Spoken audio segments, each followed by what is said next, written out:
Of all the active titles in WWE today, you could say that none has a more interesting history than the United States Championship.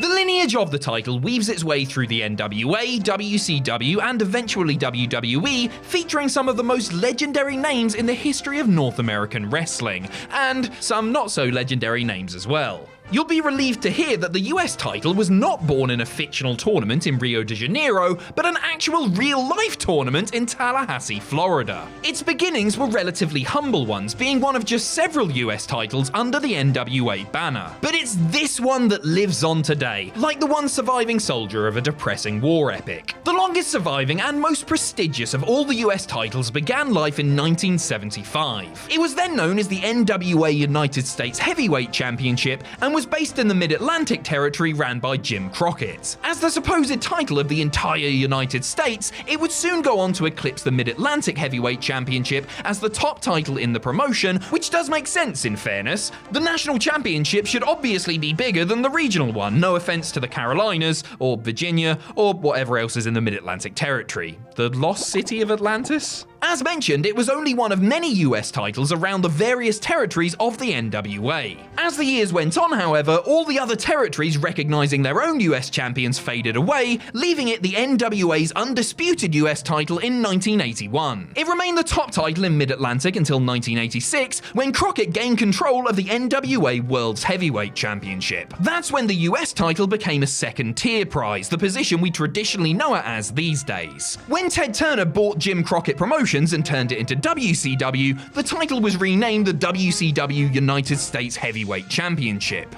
Then in 2001, when pesky old Vince bought out WCW, the title was sadly deactivated at the end of the Invasion angle. This could well have been the end of the line for one of wrestling's most historic titles. Fortunately though, it was brought back in 2003 and remains a part of WWE's landscape to this day. Now that the history lesson's out the way, it's time to take a look at the many wrestlers that have held the United States Championship since its creation over 45 years ago. We've seen great champions, rubbish champions, and everything in between, so now it's time to rank them all. I'm Adam Pacitti from Cultaholic.com, and this is every US champion ranked from worst to best.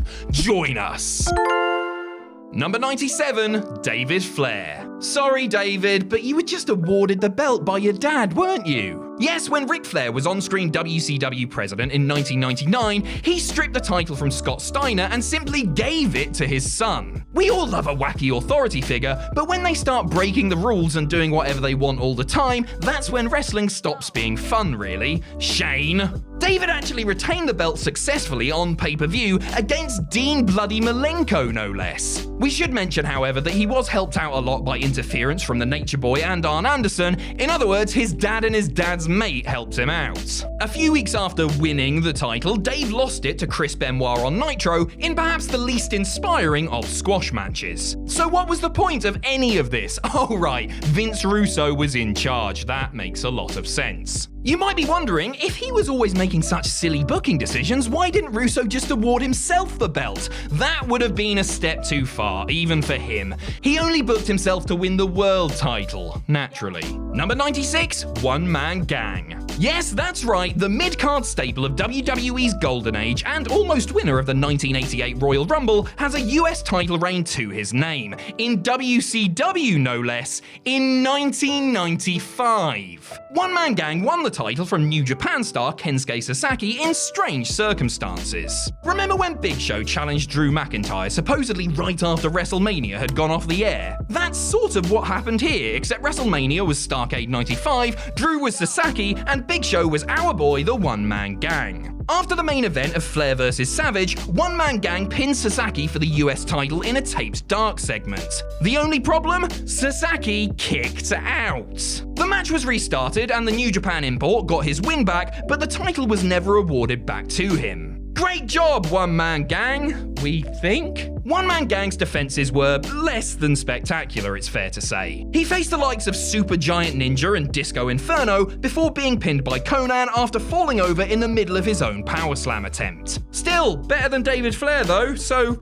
every cloud, eh? Number 95, Edge. Edge is great, and we love him, and his Rumble return was incredible, and so on. But he almost wrecked this entire list when he held the US title in 2001, and for that, we can never forgive you, Adam. Edge won the belt from Kurt Angle on an episode of Raw and got a big pop for doing so, largely because Angle had defected over to the Alliance. So far, so good. But just 6 days later, Edge took the belt into Survivor Series for a unification match against Intercontinental Champion Test. You know the rest. Edge won the match, WWF won the war, and the US title was no more. Luckily, it was reactivated a couple of years later, but for a while, it looked as though we'd seen an end to one of the best and most prestigious ranking videos on this channel. Think of all that ad revenue.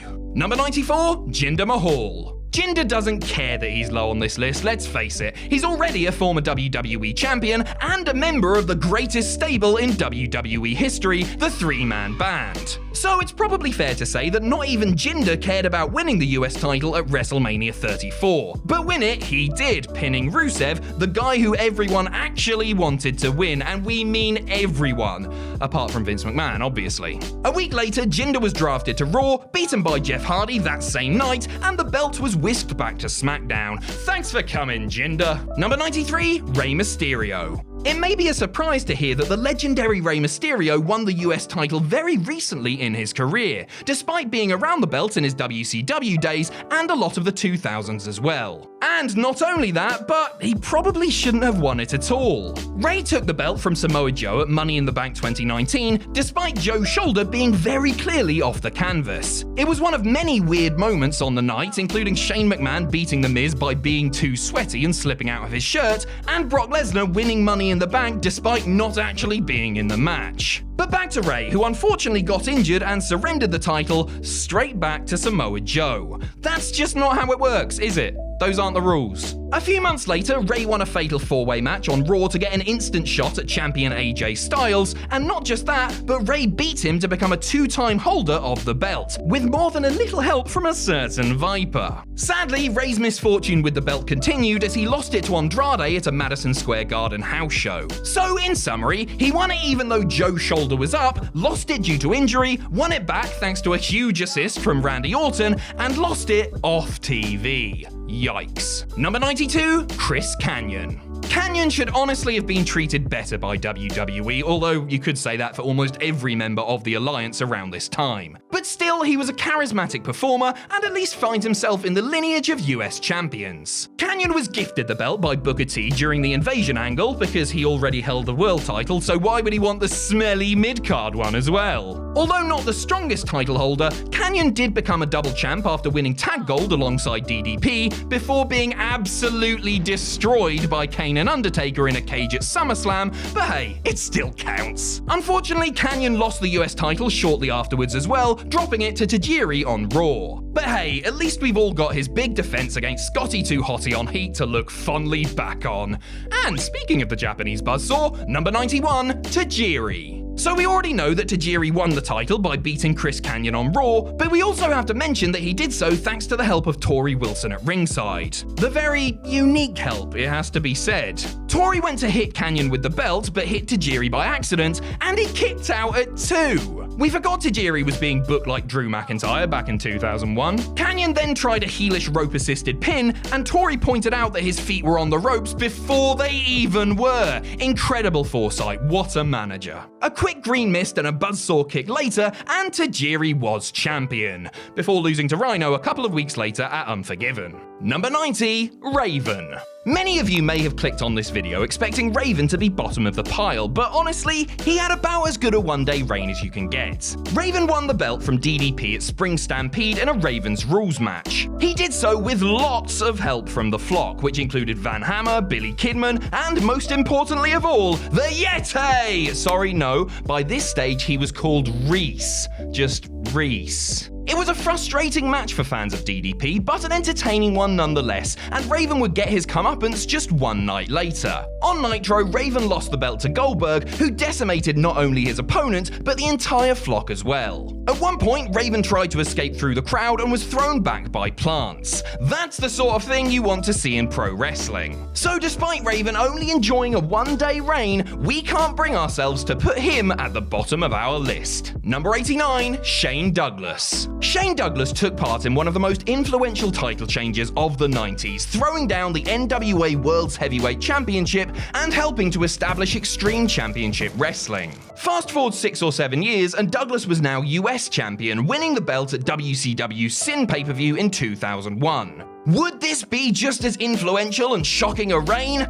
I think you already know the answer. Douglas won a first blood chain match against General Rection. What a stipulation. He cheated to win, waiting until the referee was down and then using a different chain from inside of his boot. Of all the screwy latter-day WCW finishes, this may be the most typical of all. Douglas's reign only lasted a few weeks before losing to Rick Steiner on Nitro. And I, for one, cannot believe that Rick kicked out of the franchise, a finisher which looked like a slightly enthusiastic kneeling hug. Number 88, Jack Swagger. The All-American American won the US title after beating Zack Ryder on a 2012 episode of Raw. Admittedly, it was a pretty easy task after Ryder had been viciously attacked by Kane. What a fantastic time that was in the career of Long Island's finest. Swagger successfully defended the title against Justin Gabriel at Elimination Chamber. It was a last-minute match set up in a backstage segment on the night, which featured Natalia farting, Hornswoggle filling himself full of cheese, and Teddy Long doing what he does best, booking impromptu matches. All of this hopefully illustrates why Swagger features pretty low down in our ranking, but you could argue that he was robbed in his loss of the title. He dropped the gold to Santino Marella despite making him tap out earlier in the match. The referee didn't see the submission, but we can't really blame him because there was an almighty commotion going on outside the ring featuring, let's count them, Teddy Long, John Laurinaitis, Vicky Guerrero, Oksana, Kofi Kingston, Dolph Ziggler, and David Otunga. A quick reminder, this was in 2012, not the dying days of WCW, but we would forgive you for thinking that. Number 87, Zack Ryder. We really wish we could have placed Ryder higher on this list because his title win was a great one. The underdog beat Dolph Ziggler at TLC 2011, a big happy babyface victory, and a win that secured his place in US title history, and also in that backstage photo. It was the culmination of a hugely successful year for Ryder, but 2012 saw his dream become a nightmare very quickly. He seemed to be constantly getting beaten up by Kane, who was feuding with Ryder's sudden best friend John Cena. Could WWE have paired them because Zack was organically popular and they wanted some of that cool factor to rub off on John? Not a chance.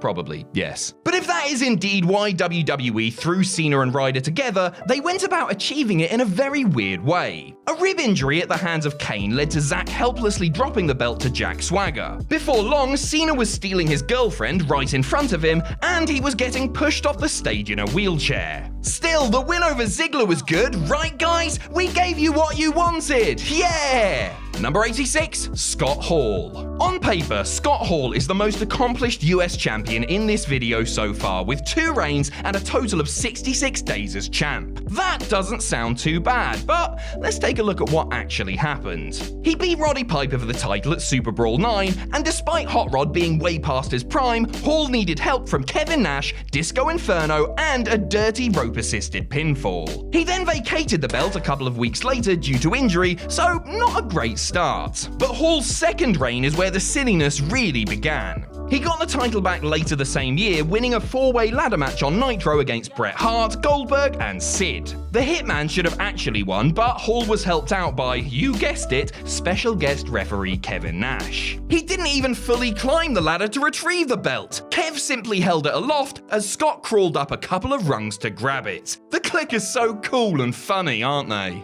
Hall then became a double champion at Mayhem 99, where he was awarded the TV title because his opponent Rick Steiner was injured. That is quite a dubious decision, but it was only the beginning of a period of questionable treatment towards the TV championship. Hall would later throw it in the trash, where it was found by Jim Duggan, who became the last ever TV champion, a horrendous end for a once respected title. So let's look at it as a cautionary tale. Who knows what would have happened to the US belt had Hall kept it much longer? Unfortunately for him, he was injured and stripped of it prior to Starrcade, where it was awarded to his intended opponent, Chris Benoit. Why did they keep doing that? What a weird rule. Number 85, Sid Vicious. There's not much to say about Sid's time as US champion. It wasn't so much a catastrophic period as a depressing one, with Sid little more than a needless transitional champ. He beat a young, popular Chris Benoit with ease at Fall Brawl 99, picked up a few quick wins on TV, and got absolutely mauled by Goldberg at Halloween Havoc a month later. That's pretty much the story of Sid's only reign, a very frustrating one, because Benoit was seen as a great choice for US champion at the time. Then again, it was 1999, so let's change those champions every few weeks, guys, come on!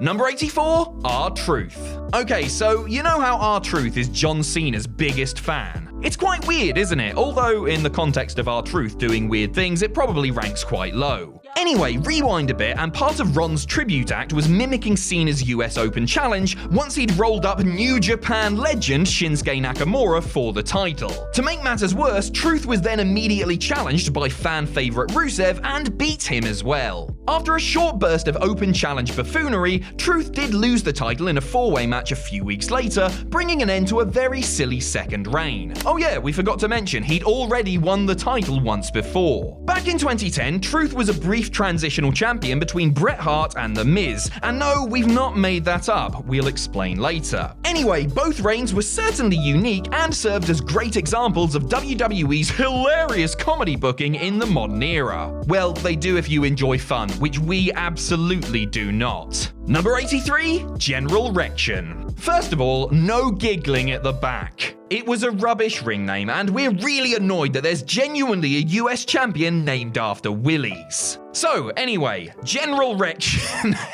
I can do this. Bill DeMott beat Lance Storm and Jim Duggan at Halloween Havoc 2000, winning the title and freeing Major Guns from the clutches of Team Canada. He lost it back to Lance in London, but beat him again at Mayhem 2000, despite attempted interference from Major Guns, who, surprise, was evil all along. And by evil, we mean a Canadian sympathizer. Rection DeMott retained the title against Shane Douglas at Starrcade thanks to some classic lying, cheating, and stealing from stablemate Lieutenant Loco.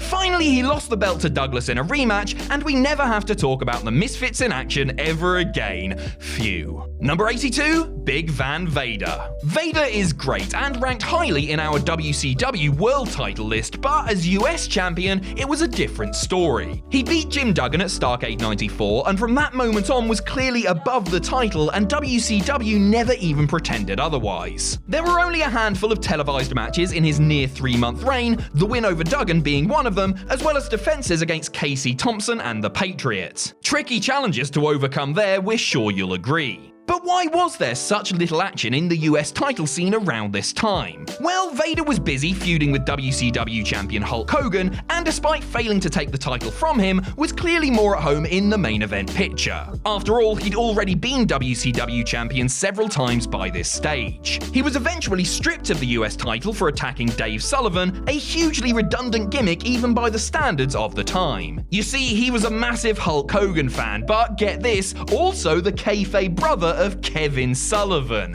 Hilarious. Number 81, Jeff Hardy. We've already mentioned how Jeff Hardy won the US title, beating Jinder Mahal on the Maharaja's first night on Raw. Jeff was then immediately traded to SmackDown, but Jinder got another crack at the charismatic Enigma. The rematch came at the Greatest Royal Rumble, about we could call the greatest US title defense, but we won't, because it wasn't very good. Jeff won and went on to Backlash, where he secured a big win over Randall Keith. However, he then suffered a crushing loss to Shinsuke Nakamura at Extreme Rules. It was only a few seconds long, and so ended Jeff Hardy's only US title reign to date. Right then, moving on. Number 80, Samoa Joe. When R-Truth was doing his John Cena Open Challenge thing, it's fair to say he got a little more than he bargained for. His call was answered by Rey Mysterio, Andrade, and Samoa Joe. Joe won the match and the title, and it looked as though a promising reign was in store. The Samoan Submission Machine won another 4-way at Fastlane and defended the belt in dominant fashion at WrestleMania 35, beating Mysterio in just 1 minute. Unfortunately, he lost the rematch at Money in the Bank despite his shoulder being off the canvas,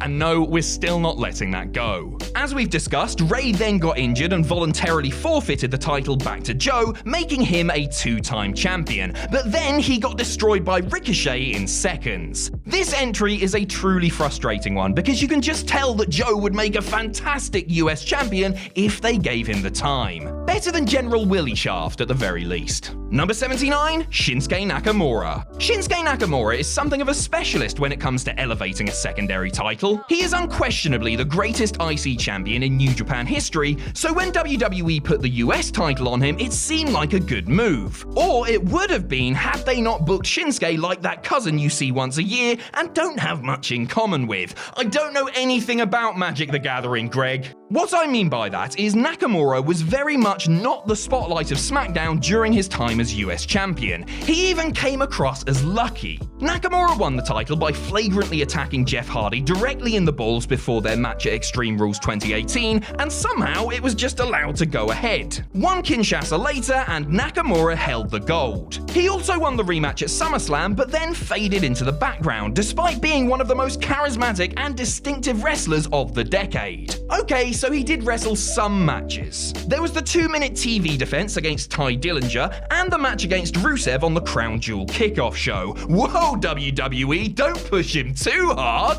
Nakamura lost the title to Rusev on December 25th, 2018, but this may have just been an excuse to give the kids something to feel festive and jolly about, especially if they're from the sort of family that forces you to watch SmackDown on Christmas Day. Nakamura won the belt back shortly afterwards on the Royal Rumble pre-show. Surely this time WWE would get it right. Oh no, he lost it 2 days later to R-Truth. Number 78, Rhino. Rhino seems like the perfect candidate for a US champion in the early 2000s. He was a mid-card member of the Invading Alliance, had a very popular finisher, and could have steamrolled lower-tier WWE guys until a hero came along to stop him. But that's not quite what happened, and in reality, Rhino only held the gold for a few weeks. He beat Tajiri at Unforgiven 2001 in the penultimate match of the night. Unfortunately, Rhino's win was somewhat overshadowed by the other title change that happened immediately afterwards. It was no big deal really, just Kurt Angle winning the WWE title in his hometown from a treacherous Steve Austin. Hey, we all know that everyone was really there for the Rhino show, baby. He went on to have a handful of title defenses before dropping it to Kurt, who suddenly wasn't WWE champion anymore. Poor Kurt, but more importantly, poor Rhino. The Alliance suspended Rhino for losing the belt, but really he took time off to have surgery and presumably to get away from the invasion angle in general. Number 77, Kurt Angle. Yes, as we've just seen, Angle won the US title from the Alliance's Rhino, a sort of rubbish consolation for losing the WWE Championship straight back to Steve Austin. But things only got more convoluted from there. Angle turned heel in the middle of his reign and defected to the Alliance, interfering in a match between Vince and Shane to help Shane win. Kurt, no! You were our Olympic hero. He dropped the gold shortly afterwards on an episode of Raw, losing to Edge after being distracted by Kane's music, which is pretty bloody distracting in fairness. There's explosions and fire and all sorts. And just in case you were worried, Angle of course rejoined Team WWF at Survivor Series. He's still our beautiful blue-eyed boy. Number 76, Randy Orton. Cheap night vision goggles, dressing like a janitor, beating up the elderly wrestlers. Na na na na na na na na na na na. Randall Keith, Randall Keith, Randall Keith. Na na na na na na na na na na na. Randall Keith, Randall Keith, Randall Keith. Despite having won lots of things lots of times in WWE, young Randall didn't get his sweaty little hands on the US Championship until Fastlane 2018. There he beat Robert Roode, or was he still called Bobby Roode at the time? I genuinely can't remember, and more importantly, who cares? Orton won the belt from him at Fastlane and lost it to Jinder at WrestleMania. That's it. Thanks for coming, Randy. At least his performances in those matches were decent ones, eh? Number 75, Ricochet. Like Orton, Ricochet's one US title reign was short and sweet. He got off to a good start, beating Samoa Joe at Stomping Grounds, thereby becoming the first person to have won the US and NXT North American titles. The real question is, does Vince know the latter exists? In fact, does he even know Ricochet exists? We're saying this because Ricochet seemed totally ready for stardom. But then Vince got bored of him or saw him sneeze or whatever, and he lost the belt 3 weeks later to AJ Styles. Good matches, sad reign. Number 74, Rick Steiner. Back to WCW now, because it's time to talk about the dog-faced gremlin. Seriously, is that the least flattering nickname in all of wrestling ever? A babyface Rick beat Shane Douglas on Nitro to win the US title, and wasted no time getting all WCW about the whole thing. By that we mean he turned heel later that same night, joining Brother Scott's Magnificent Seven stable. Rick enjoyed a successful defense against Dustin Rhodes at Super Brawl Revenge, before losing to Booker T at Greed, WCW's last ever pay-per-view. Shane Douglas interfered, possibly to gain revenge for that earlier title switch, but honestly, we don't know. It was WCW in 2001. Who knows what anybody's character motivations actually were? Number 73, Bobby Roode. Roode gets a higher placing on this list than we first assumed, because he actually won a 2018 tournament for the vacant title. Remember when he was allowed to win matches? Crazy times. Yes, Bobby beat Baron Corbin in round 1 and Jinder in the final to become champ. There was a semi-final match in the middle as well, but I don't want to talk about it. But what do you never do shortly after you've won a title? Agree to wrestle Randy Orton. Isn't that right, Christian? Unfortunately, Roode did agree to wrestle Randy and lost to him at Fastlane. At least he won the 24/7 title the following year, which we're sure makes up for it. Number 72, Michael Hayes. Despite being known as the leader of the Freebirds and an incredibly successful tag team competitor, Hayes won singles gold in 1989, defeating, of all people, the massive and patriotic Lex Luger. Just look at how huge and American he is. However, he didn't do it on his own. Hayes won thanks to shock interference from fellow Freebird Terry Gordy, making his return to Jim Crockett Promotions. He lost it back to Luger a couple of weeks later, but that's okay because it was a nice little reign with a decent angle around it. And of course, despite having only a minor impact on US title history, he's still the same Michael Hayes we know and love today, singing Big Show's theme music, looking confused next to Steve Austin at the King of the Ring,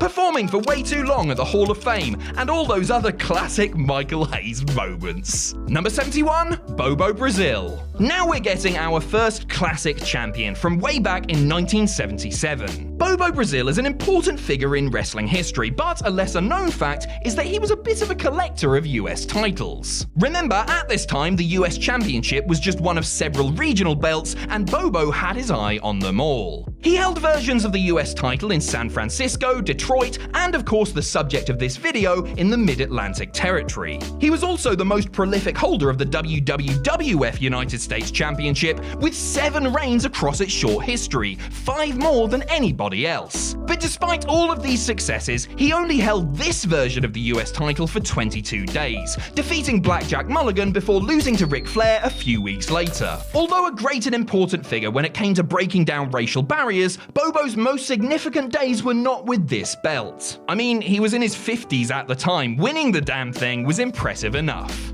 Number 70, Mr. Wrestling. Another classic champion now, George Wooden, otherwise known as the original Mr. Wrestling. Fun fact, he's also one of 2 Misters on this list. We'll keep the other one a sneaky little secret for now. How fun for all of you. Mr. Wrestling was a popular fan favorite, but something of a transitional champion in the US titles lineage, beating Blackjack Mulligan in 1978 before facing Flair a few weeks later. The latter match was hair versus title, but unfortunately for those who wanted to see the Nature Boy's golden locks chopped off, he won the bout and the belt. This came just a few years after both Woodin and Flair were in the infamous plane crash of Wilmington, North Carolina. At the hospital, it's said that George told staff that his real name was Tim Woods, one of his ring names at the time, and also claimed to be a promoter rather than a wrestler. But why did he lie? Well, as the only babyface on the plane, he did so to protect kayfabe, which was serious business at the time. In fact, in his autobiography, Flair called George the man who saved wrestling. Number 69, Apollo Crews. The story of Apollo Crews as US champion started off surprisingly well, despite Apollo himself never being given much of a push on the main roster. Crews qualified for the super special lockdown edition of Money in the Bank, but injured his knee in a US title match against Andrade and was pulled from the pay-per-view. But do not worry, Apollo fans, all two of you,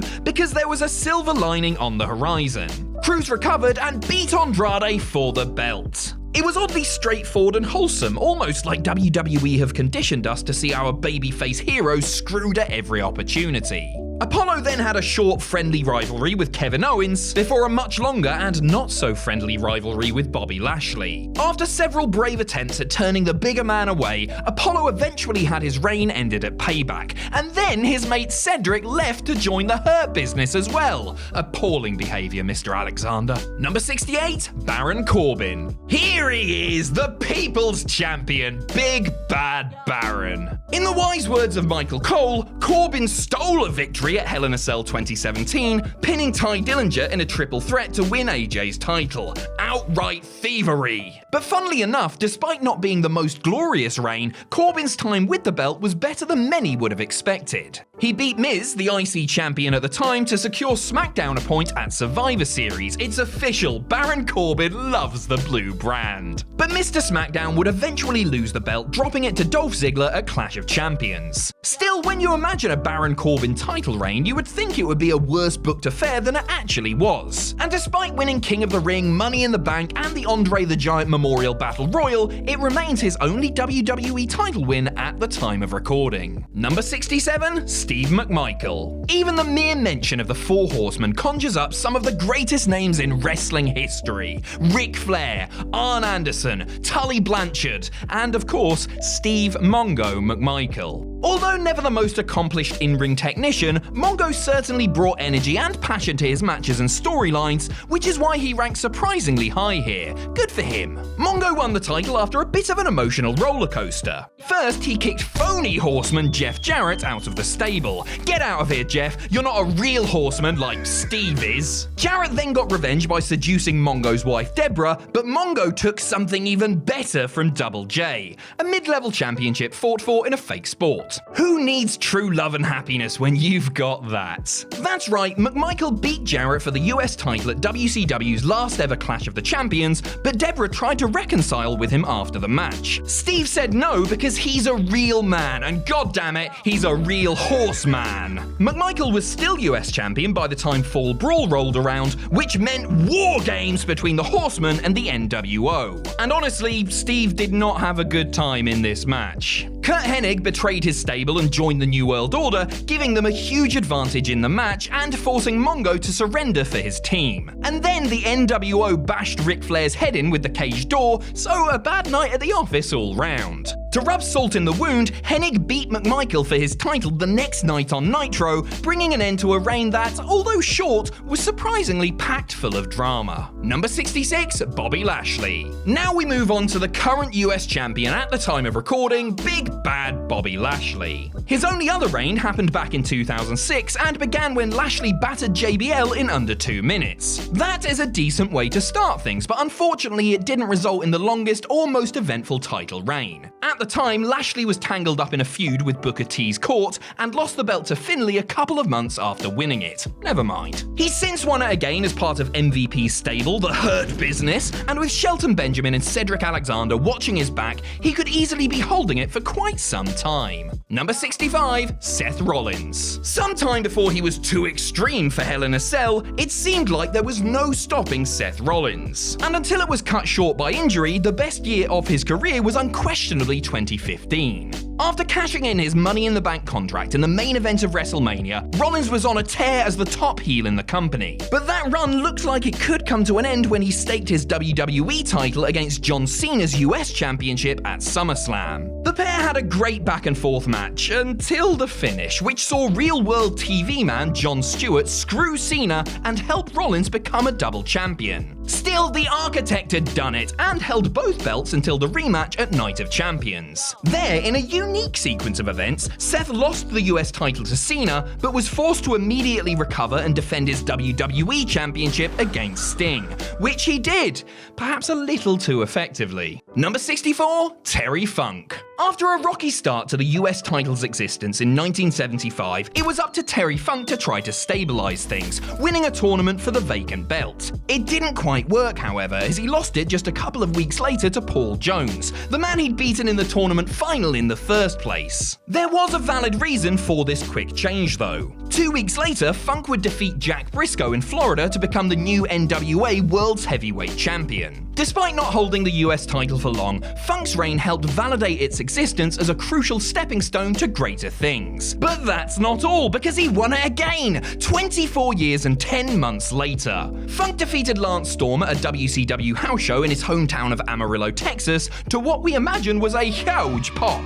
but I suppose we'll never know. Let's just picture it for a second, shall we? Oh, lovely stuff. He dropped it back to Storm the next night, and although the reign wasn't officially recognized by WCW, it's recognized by WWE today, and by God, it's recognized by us as well. Well done, Terry. Number 63, Jim Duggan. Who better to hold the US title than the American hero himself, Hacksaw Jim Duggan? Well, maybe somebody a little bit better at wrestling, but we're not here to judge. Duggan won the belt in very impressive fashion, absolutely squashing Steve Austin at Fall Brawl 94. And yes, this wasn't the beer-drinking, hell-raising megastar we'd come to know, but Austin was still a younger, hungrier, and more relevant competitor. Actually, when you put it like that, we're not sure we're a fan of this booking decision. The pair had a rematch, which Duggan won by DQ after Austin backdropped him out of the ring. What a terrible rule.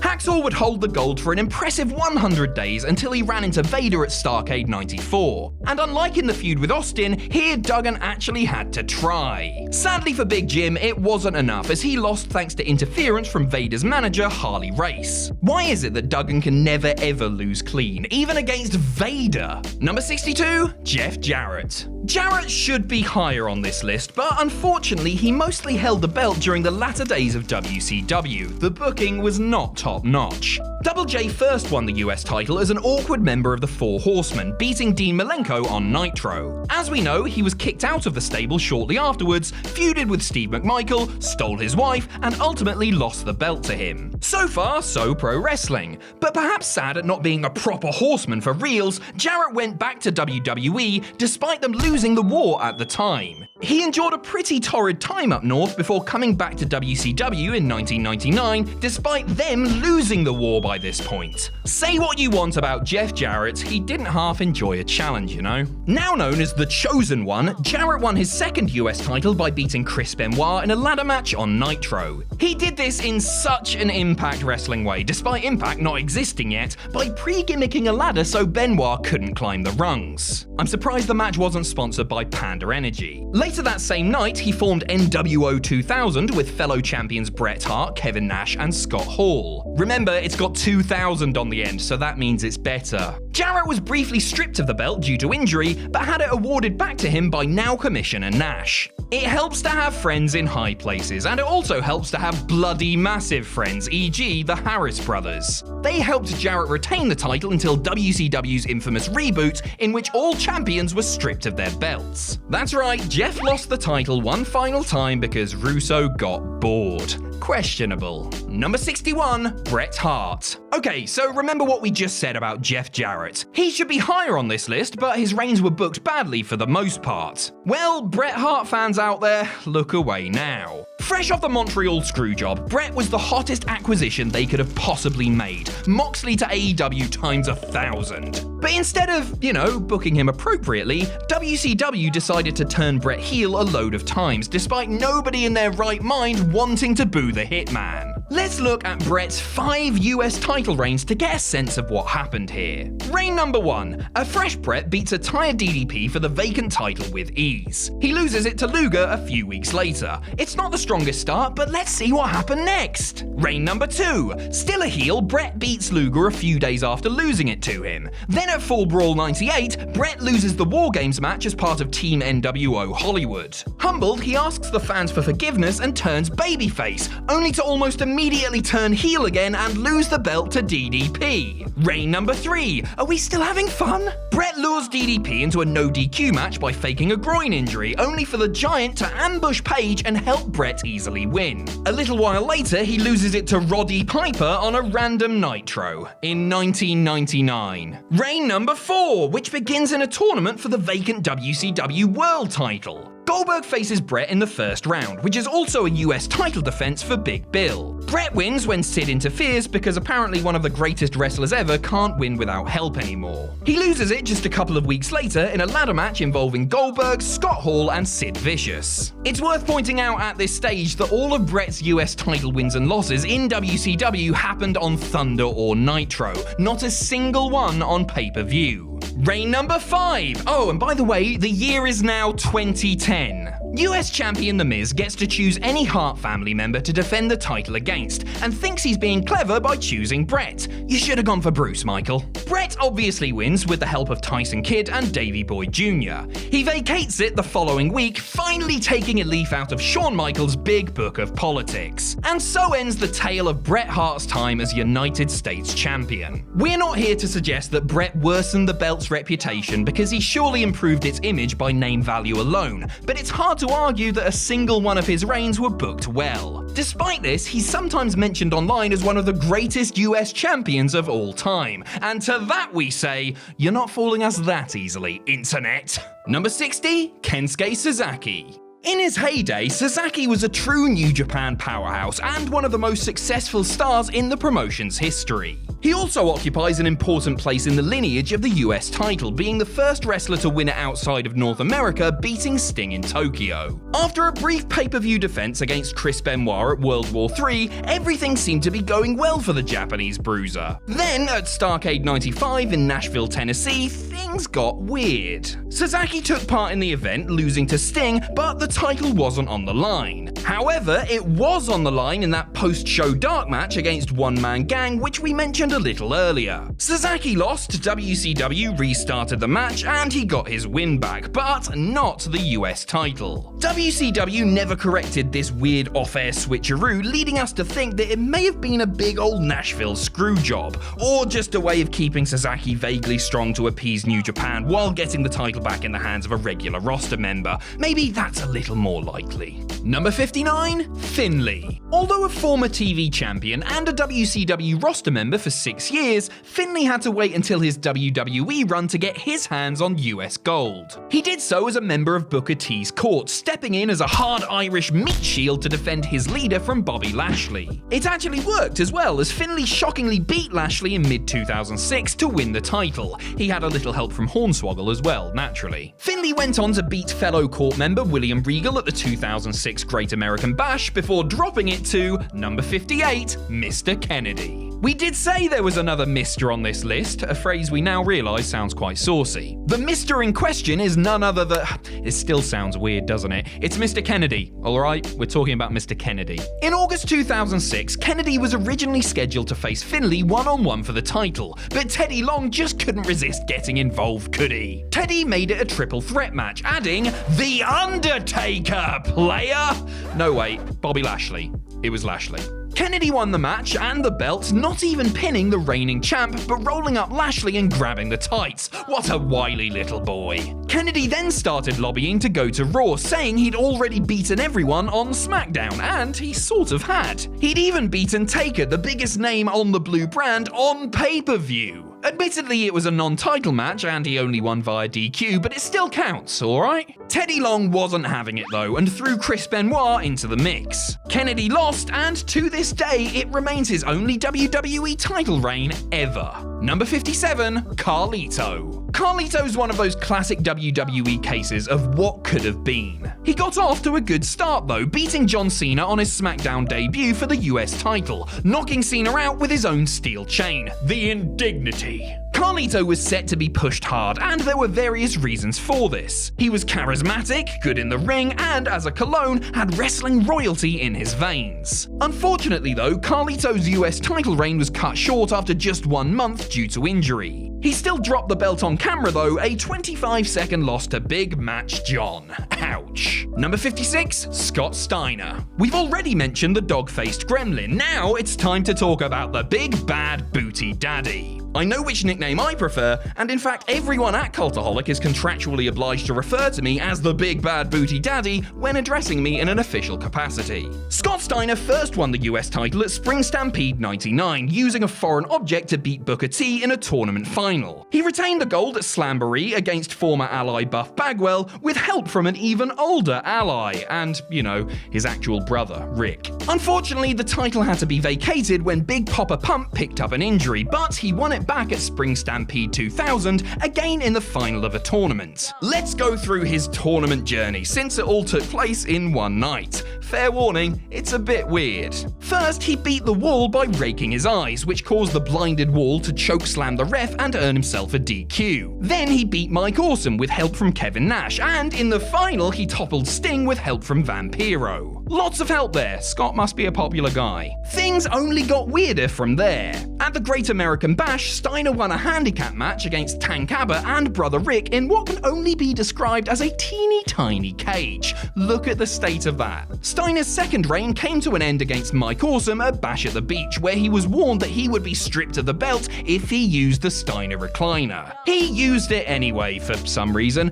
and although it made no sense as a tactical decision, it is sort of in line with his character, isn't it? Number 55, Stan Hansen. A fairly short entry this one, as the infamous Stan Hansen only held the belt for 50 days. However, his reign goes down in history as a very significant one. When Hansen beat Lex Luger at Halloween Havoc 1990, it ended the longest US title reign of all time at an eye-watering 523 days. Luger would ultimately prevail, beating Stan at Starrcade in a stiff bull rope match. But his earlier victory means that Hansen still goes down as one of the US title's greatest party poopers. Bop indeed. Number 54, JBL. JBL's one reign started off strong as he won the US title on the grandest stage of them all, WrestleMania. That's the good news out of the way, now to the bad. The Big Texan did indeed beat Chris Benoit at WrestleMania 22, but he did so with a roll-up and a handful of the ropes for leverage. Boo! Oh, and also, the storyline involved him mocking the late Eddie Guerrero for heat. That's quite a bit worse than the dirty pinfall, to be honest. At least it's a tactic that Randy Orton would have approved of. JBL was lucky to win a steel cage rematch on SmackDown, kicking Benoit right in the balls and scurrying out of the door, and you can't really argue with the effectiveness of those tactics. However, like quite a few we've mentioned on this list already, the US title wasn't John's only focus. He was in the process of feuding with Rey Mysterio over the World Heavyweight title, a storyline in which both men were picking each other's opponents week by week. JBL pitted Rey against the likes of Mark Henry and the Great Khali, whom he lost to because they're really big and he's not.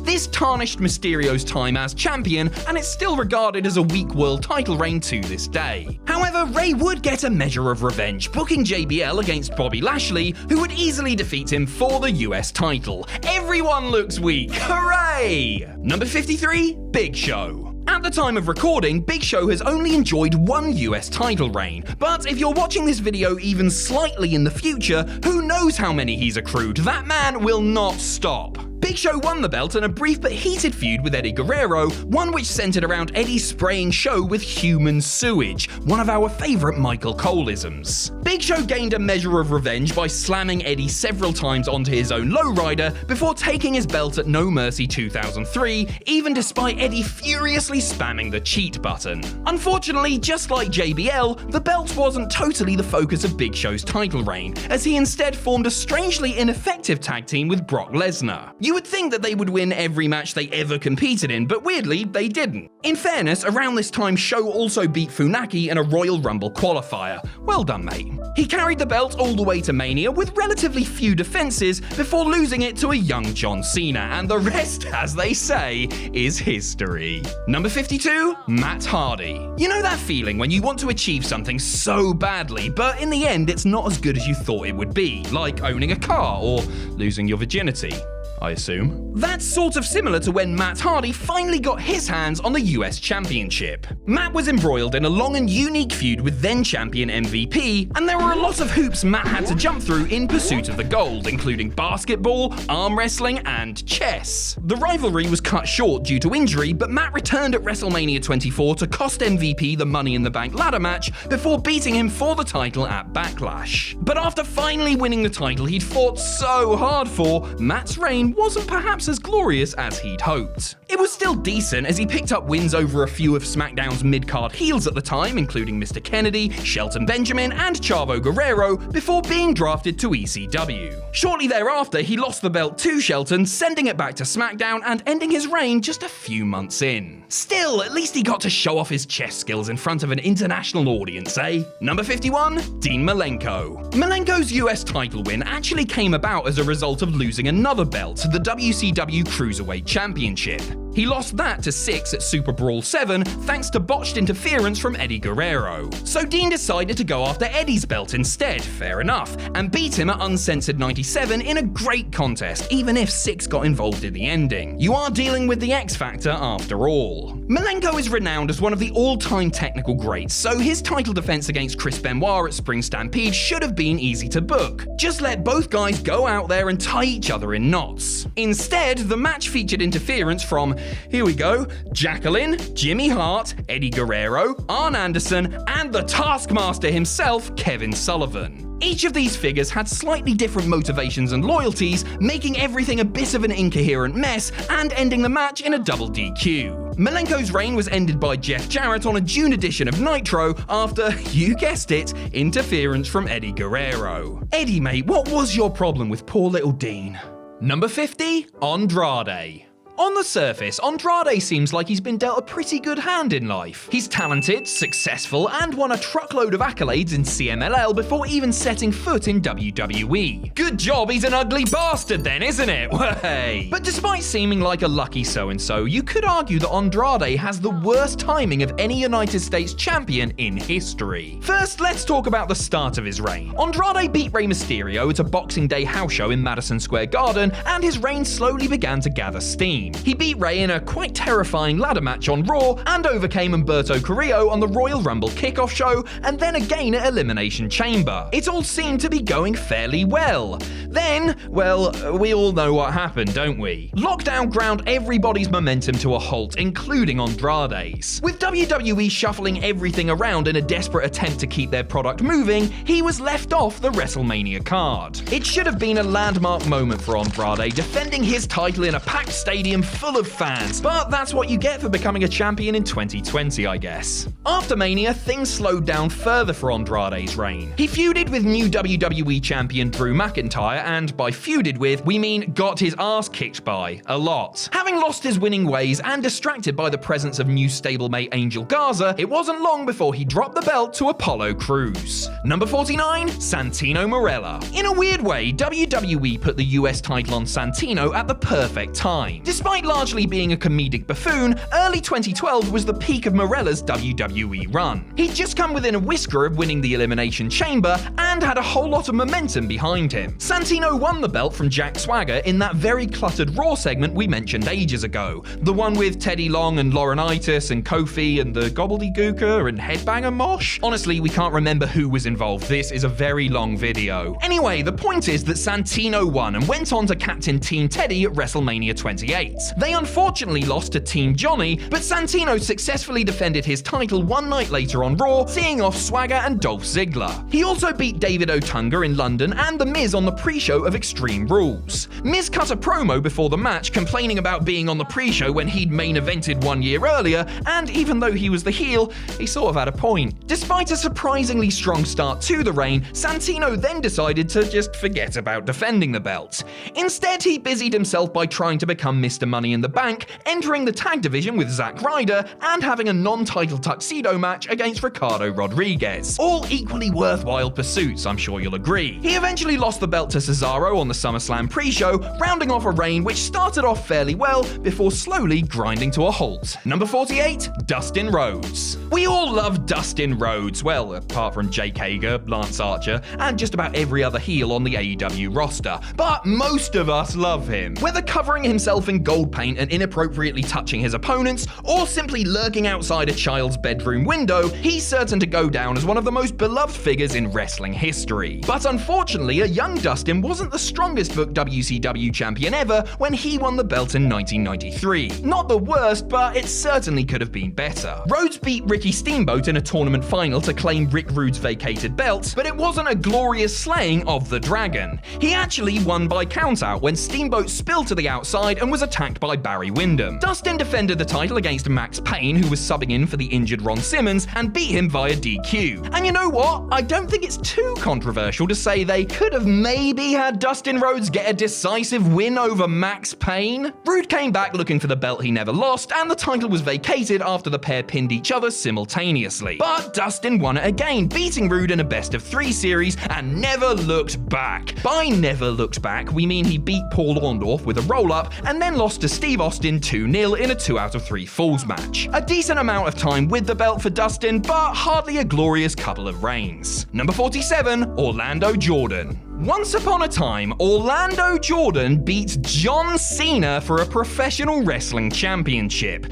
Just sounds weird, doesn't it? Yes, on a March 2005 episode of SmackDown, Jordan beat a young Cena during his feud with JBL. And of course, JBL himself was on hand to help his cabinet stablemate beat Cena, but it's still a pretty shocking result. There was, however, a wider reason for this. Cena was about to win his first WWE title from JBL at WrestleMania, and WWE needed to take that gross, uncool mid-card title off him to make room for a big shiny main event prize. That's better. Unfortunately for Jordan and the importance of the US title, he didn't even defend his newly won gold at Mania. Instead, he took part in the pre-show Battle Royal, and no, he didn't win. After that, Orlando enjoyed a fairly long reign, but usually defended his gold on Velocity. For our younger viewers, Velocity is everyone's second favorite WWE show that nobody ever watched. It's behind Heat, but ahead of NXT UK. However, he did take part in 3 pay-per-view defenses. First, he beat Babyface Heidenreich at Judgment Day, and yes, Babyface Heidenreich was weird. Then Orlando surprisingly beat Chris Benoit at the Great American Bash, but lost the rematch at SummerSlam in about 20 seconds, which was less surprising. All in all, this was a weird reign, featuring massive wins over the likes of Cena and Benoit, but never really gaining momentum. It's like WWE wanted to create a future star, but didn't book Jordan like one at all, and then got angry and squashed him when it didn't happen. Thankfully, we never see that sort of thing these days, eh?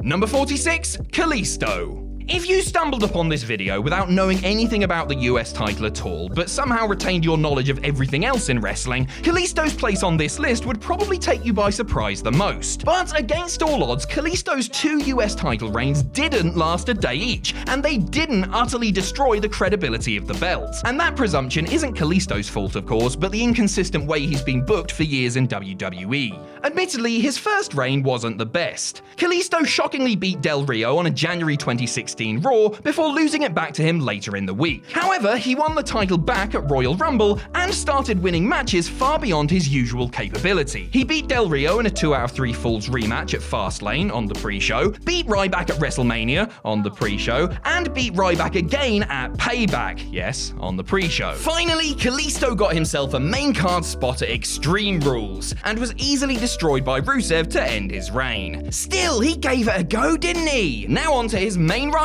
at the time. Number 45, Alberto Del Rio. Oh good, it's time to talk about Alberto Del Rio. When he first left WWE in 2014, Del Rio had already been a multiple-time world champion without ever really fulfilling his potential. So when he returned the following year and won the US title, it seemed like the first step in a rebuilding process. Would it help him become world champion again? Even better! How about GFW Global Champion in Impact Wrestling? The less said about that, the better. Anyway, Del Rio made his shot return to WWE at Hell in a Cell 2015 and beat John Cena in surprisingly straightforward fashion. Was John having an off night? Had Del Rio frozen time and trained for centuries to increase his power level like some sort of anime villain? Whatever the reason, Alberto was now US champion and successfully defended it against Jack Swagger at TLC in everybody's favorite stipulation, a chairs match. Then something weird happened, and we don't know what that is, but one moment Del Rio was beating Cena clean as a whistle,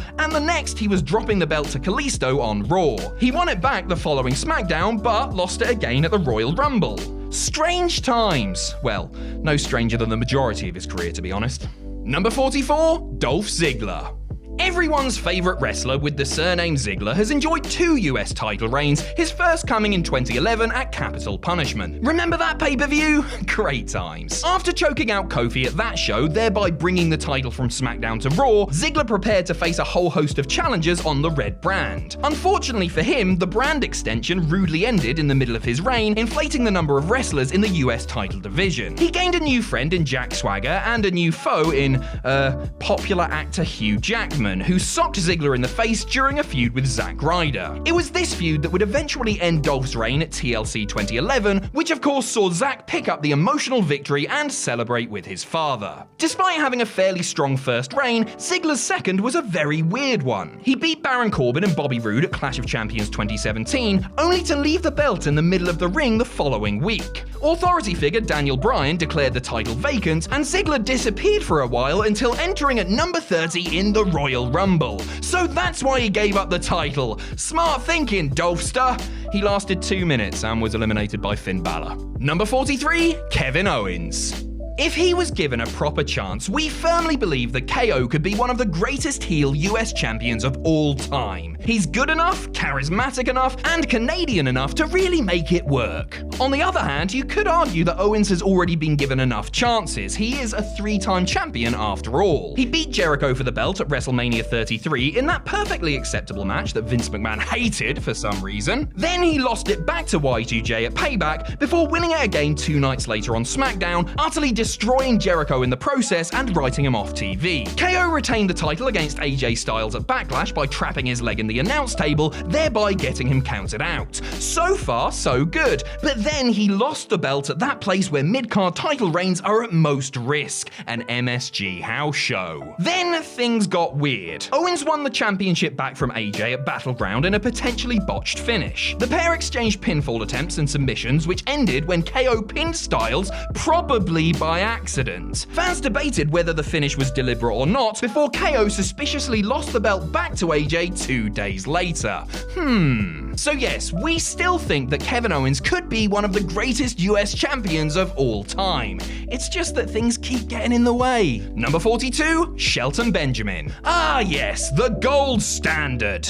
After defeating Matt Hardy, Shelton held the US title from July 2008 to March 2009, a stretch that included no pay-per-view title defenses. In fairness, he did defend it on the Cyber Sunday WWE.com exclusive pre-show, which is perhaps the most late 2000s sentence ever. He also put in a decent performance as part of Team Orton at Survivor Series, but in terms of actual title defenses, Shelton was usually limited to short matches on SmackDown against the likes of R-Truth and Hurricane Helms. He eventually dropped it to MVP, an impressively long reign for sure, but one which coincided with a drop in prominence for the championship. Number 41, AJ Styles. Styles has been the phenomenal one for long enough now that big losses don't seem to hurt him. He might have been buried alive by The Undertaker, but you can still buy him as a believable champion anywhere on the card. This may explain why WWE have turned to AJ as US champion on 3 occasions so far, although really, it may as well have just been 2. He first won it from Kevin Owens at that MSG house show in 2017, leading to that strange, possibly botched finish at Battleground. 2 days later, and the title was slapped back on Styles as he came out on top in a triple threat match featuring both KO and Jericho. With his reign now properly underway, Styles rolled into SummerSlam for a big rematch against Owens, and it should have been a great one. Unfortunately, the special guest referee was a certain best wrestler in the world, and predictably, he made it all about himself. Styles went on to drop the belt at Hell in a Cell, going down in a triple threat alongside Baron Corbin and Ty Dillinger.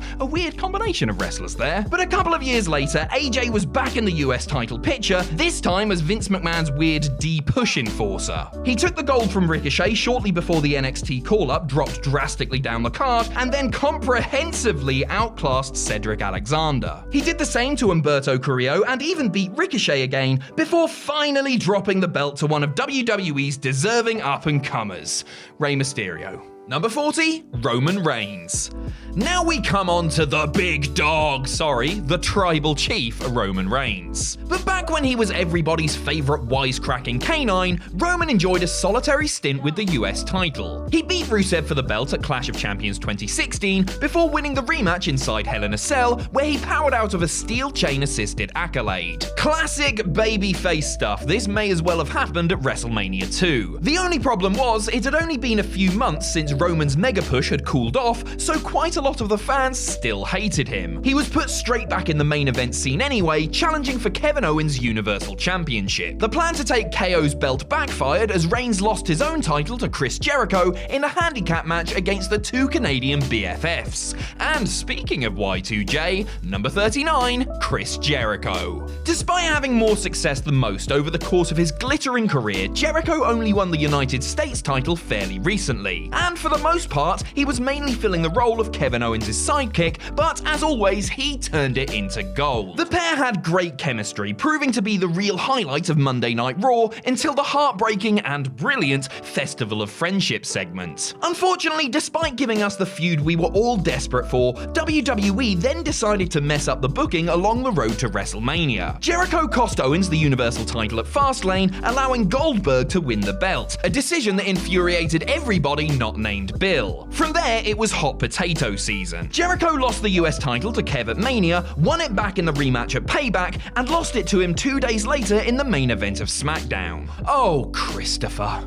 Number 38, Lance Storm. Storm jumped from ECW to WCW in 2000, the equivalent of jumping off the Titanic into a vat of acid, but at least he started winning matches. And Storm wasn't just winning, he was winning at an incredible rate. He won not only the US title, but the hardcore and cruiserweight belts as well, making him a triple champion. Oh, and also, the fans hated him. Storm was a full foreign heel at this point in his career, even renaming the US title the Canadian Heavyweight Championship and changing its design. Lovely Lance was a heat magnet, an in-ring great, and truly one of the bright spots in the latter-day WCW landscape. Even when he lost the gold to Terry Funk on a house show, he won it back the next night, so it seemed like just a bump in the road. Then, at Halloween Havoc, he lost to General Rection of all people, and I don't know why I even bother. I thought we would never have to talk about him again. Storm won his gold back, defeating Rection at a Nitro in London, but lost it back to him again a couple of weeks later at the Mayhem pay-per-view. Despite crashing to a halt in the face of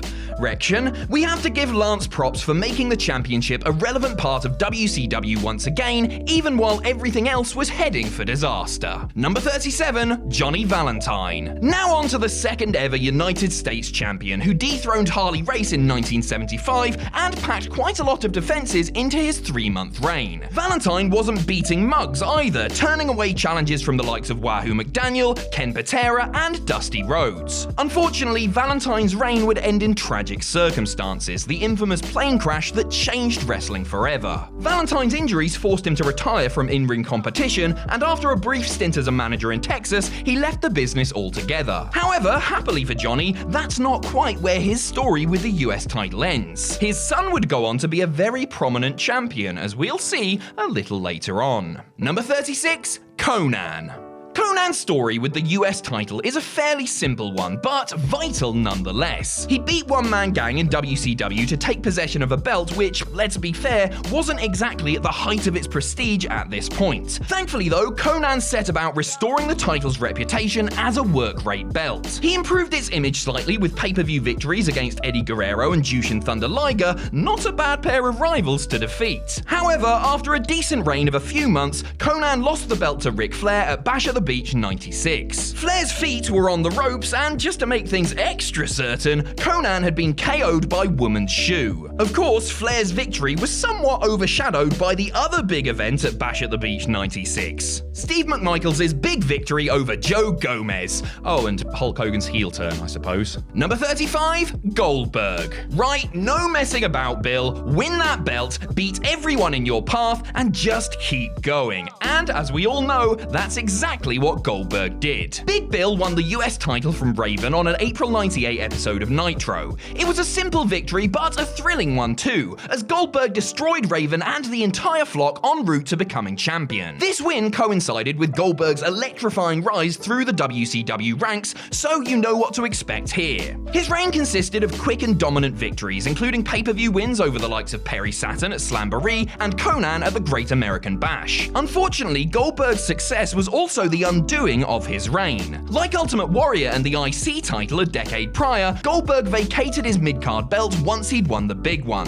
toppling Hulk Hogan in that famous Georgia Dome World title match. Goldberg's reign was impressive but short, more of a vehicle for his continued success than a great reign in itself. He won it again the following year, but by this point things had well and truly gone south in WCW. Number 34, Dick Slater. Slater was a renowned NWA tough guy and probably not the easiest to get on with backstage, as stories of confrontations with Sting and Jim Cornette will attest. But his hardness translated to a tough credibility as US champion. He won the title from Greg Valentine at the tail end of 1983 and feuded with him thereafter until Greg had departed for pastures new. The pair had many title bouts in those few months, including a no DQ steel cage match at Boogie Jam 1984. Unfortunately for Slater and Valentine, that match was immediately followed by the forgotten classic between Flair and Steamboat, a 60-minute time limit draw that set the scene for their legendary trilogy 5 years later. So that wasn't exactly great for Slater, but his reign was still a decent one, largely due to that first feud with Valentine. Once Greg had left, Slater feuded mainly with the Junkyard Dog, but he would ultimately lose the title to the Dragon. Steamboat, that is, not Danielson, or Ultimo, or everyone's favorite, Dragon. Number 33, Kurt Hennig. While talking about Steve McMichael, yes, we're revisiting Steve McMichael, buckle up. Anyway, while talking about Steve McMichael, we mentioned the shocking betrayal of the Four Horsemen by the cowardly Kurt Hennig. And yes, the Horsemen were the good guys in this scenario, and we were supposed to feel sorry for them. It's weird, okay? Well, just one day after he betrayed the Horsemen for the NWO, Hennig beat Mongo to become US champion for the first and only time. This set up a mouth-watering feud with Ric Flair, and the pair clashed at Halloween Havoc 97. Flair kicked the title into Hennig's head for the DQ, a nice callback to Hennig's War Games betrayal, but also, you know, not a valid way of winning the title, Rick. Kurt also won the intense no DQ rematch at World War III 97, but Flair was eventually avenged by DDP at Starrcade, who ended Hennig's reign. It was a fairly short one, admittedly, but an action-packed one all the while. Number 32, Dusty Rhodes. Based on nicknames alone, you would imagine that the American Dream would be one of the most prestigious US champions of all time. Unfortunately for Dusty, he only held the title once, but it was a reign full of intensity. I mean, it happened in Mid-Atlantic in 1987. Everything was full of intensity. Dusty beat Four Horsemen member Lex Luger for the gold at Starrcade 87 after Luger fumbled J.J. Dillon's throne chair. A swift DDT onto the steel later, and the son of a plumber was US champion. By the way, it was a title versus career match too, so it's probably best that he won here. Dusty held the gold for a few months, defending it against the likes of Bobby Eaton and Larry Zbyszko, but the reign took a backseat to those white-hot angles popping off all over the place in Mid-Atlantic. Tully, Blanchard and J.J. Dillon had just attacked Magnum TA, who was recovering from the car crash that ultimately ended his career. An enraged Dusty went wild on the heels with a baseball bat, like a big violent Hulk Hogan coming to the aid of his fellow babyfaces. Except in Dusty's case, it felt like real anger rather than excuse to get himself over. Brother! The problem was, in the midst of his rampage, Dusty accidentally took out the man with all the power in Mid-Atlantic. No, not Ric Flair, but Jim Crockett Jr., who subsequently stripped him of the title. Number 31, Diamond Dallas Page. DDP was oftentimes the big hero of WCW, at least when Goldberg and Sting were having the night off anyway. His first US title win was evidence of this, beating Curt Hennig at Starrcade 97 to capture the gold. Take that, NWO. Page was, of course, a popular babyface champion. He beat Chris Benoit in a nice face versus face match at Super Brawl 8, and won a bit of a wild no DQ triple threat match at Uncensored 98. Despite promising early signs, DDP was booked to lose the belt to Raven at Spring Stampede, but not without a lot of interference from the flock. Thankfully for DDP mega fans such as myself, he won it back later that same year, beating Bret Hart by avoiding a wild brass knuckle shot and hitting the diamond cutter. 2 more matches against Bret followed, the first of which featured a crooked ref and a dusty finish. The second saw the Giant run in to help Bret easily defeat Page, which was just a huge shame to be honest. There's no punchline, I just feel sad about it. Number 30, Cesaro. Cesaro only has one United States title reign to his name, which is almost as shocking as the fact that he has 0 world title reigns to his name, but we're not bitter about it, honestly. The Swiss Superman, or superhero, or sensation, whatever we're calling him these days, the Swiss very good wrestler won the belt from Santino Marella in 2012, just a few months after his main roster debut. And obviously, the ring work during his reign was good, but also weirdly booked. Shocking, we know. Often, Cesaro would lose to an up-and-coming contender, only to then win the eventual rematch and retain the belt. This can sometimes be a valid way of setting up a title match, but not when it happens every time. And these opponents weren't wrestlers clearly above Cesaro, like John Cena or Randy Orton. He lost non-title matches to the likes of Justin Gabriel and Santino Marella, as well as R-Truth, naturally. However, Cesaro's reign did hit a few impressive heights by, ironically, taking a step down.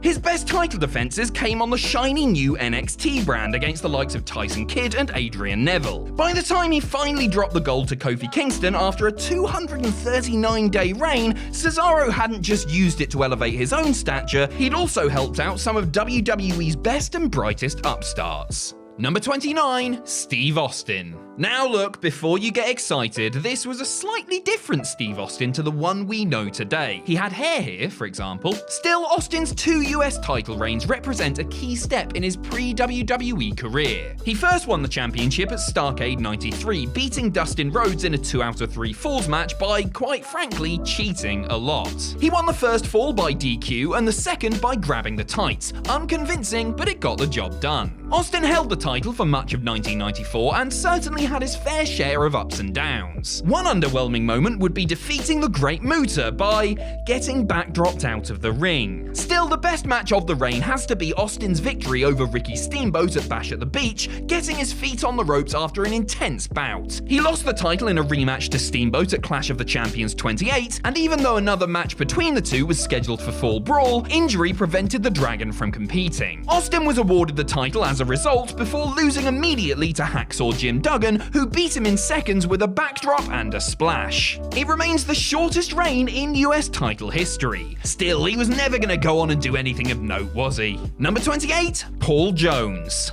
To clear up some confusion, because Paul Jones is obviously a very common name, we're not talking about your older cousin's mate who sells knockoff Xbox 360s round the back of Morrison's. We're talking about the old school hard-hitting Texan, who also happens to be the first US champion with multiple reigns. Jones was a bit of a star in the Mid-Atlantic region even before becoming champion. He enjoyed singles success as well as a helping of tag team gold too, often teaming with Ricky Steamboat and the mysteriously named Masked Superstar, aka Axe from Demolition. Nice. In the title's early days, Jones lost a tournament final to Terry Funk for the vacant belt, but beat him in a rematch a couple of weeks later. Jones would go on to hold the title 3 times in the mid-70s, occasionally getting the better of a young Ric Flair. His biggest nemesis, though, was Blackjack Mulligan, with whom he traded the gold and stiff right hands a number of times. Big Paulie J has to be considered an important champion in the first few years of the title's history, but it was only part of his extensive trophy cabinet from his Mid-Atlantic days. Number 27, Harley Race. Now we get to the first ever United States champion and one of the most influential wrestlers of all time, Harley Race. Race became inaugural champion on New Year's Day 1975, defeating Johnny Weaver in a tournament final. And despite many of Mid-Atlantic stars holding the title from around this time,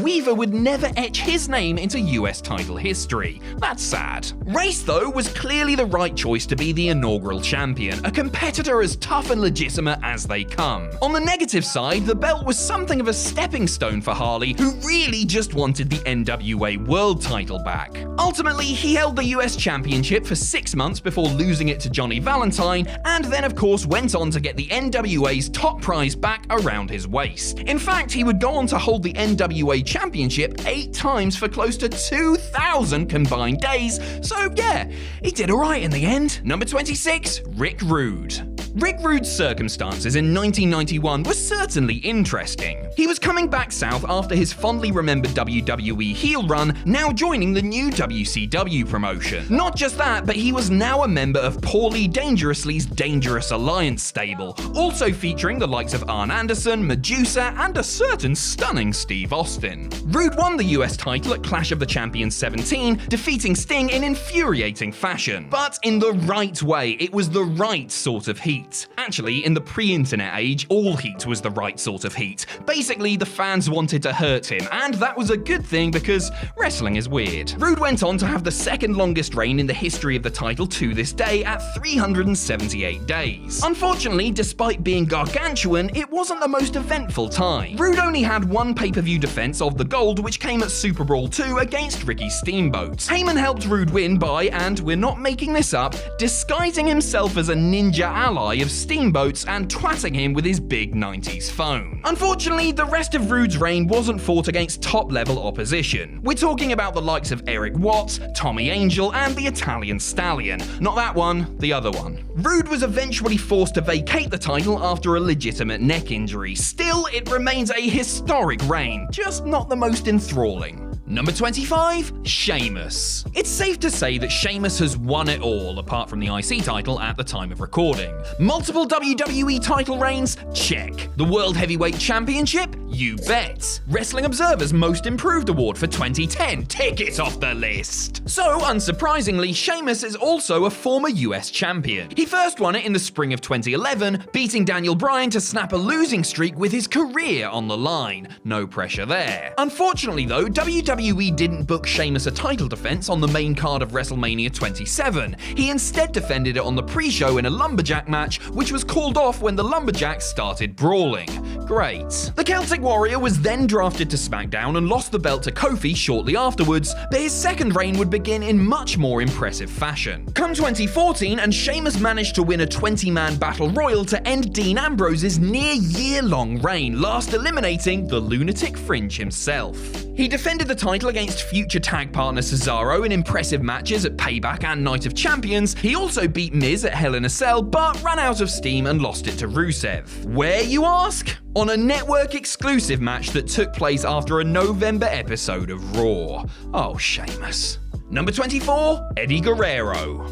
The legendary Eddie Guerrero did not have the most legendary of starts to life as US champion. He defeated DDP in a tournament final after a lot of interference from the NWO, who then beat him up and stole the belt. That was just life in WCW for non-NWO members, it seems. Eddie got revenge at Sold Out 97, beating Syxx in a ladder match before defeating Chris Jericho at Super Brawl 7. Both were decent matches, but maybe not as good as the names involved would suggest. Eddie lost the belt to Dean Malenko in a no DQ match at Uncensored 97, which was actually very good, but would have been even better had Syxx not gotten involved in the finish. Damn it, X-Pac! And that seemed to be it for Eddie Guerrero as US champion. He joined WWE as part of the Radicals, and a year later WCW folded, which soon meant the end of the United States Championship. Until the title was reactivated on SmackDown in 2003 by Stephanie McMahon, and who should be on the scene to become the first champion of the belt's new era? Eddie won a diverse first tournament, defeating Ultimo Dragon, Billy Gunn, and Chris Benoit to hold the gold for a second time. He was still a heel at this point, but the fans were starting to love him for it anyway, especially when he countered a Rhino Gore at SummerSlam by accidentally holding the belt in the way.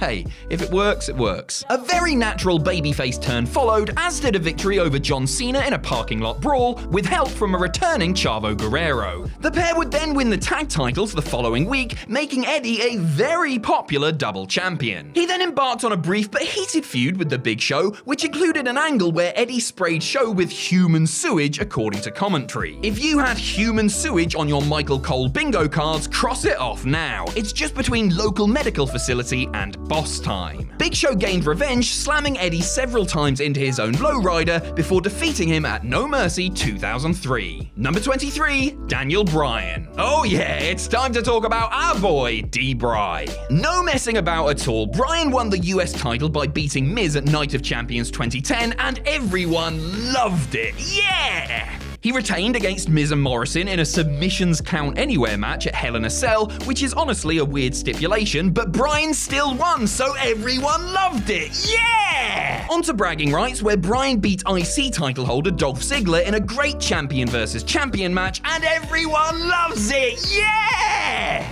Then, with all the momentum in the world, Bryan became a ladies' man with the Bella Twins and Gail Kim all competing for his affections.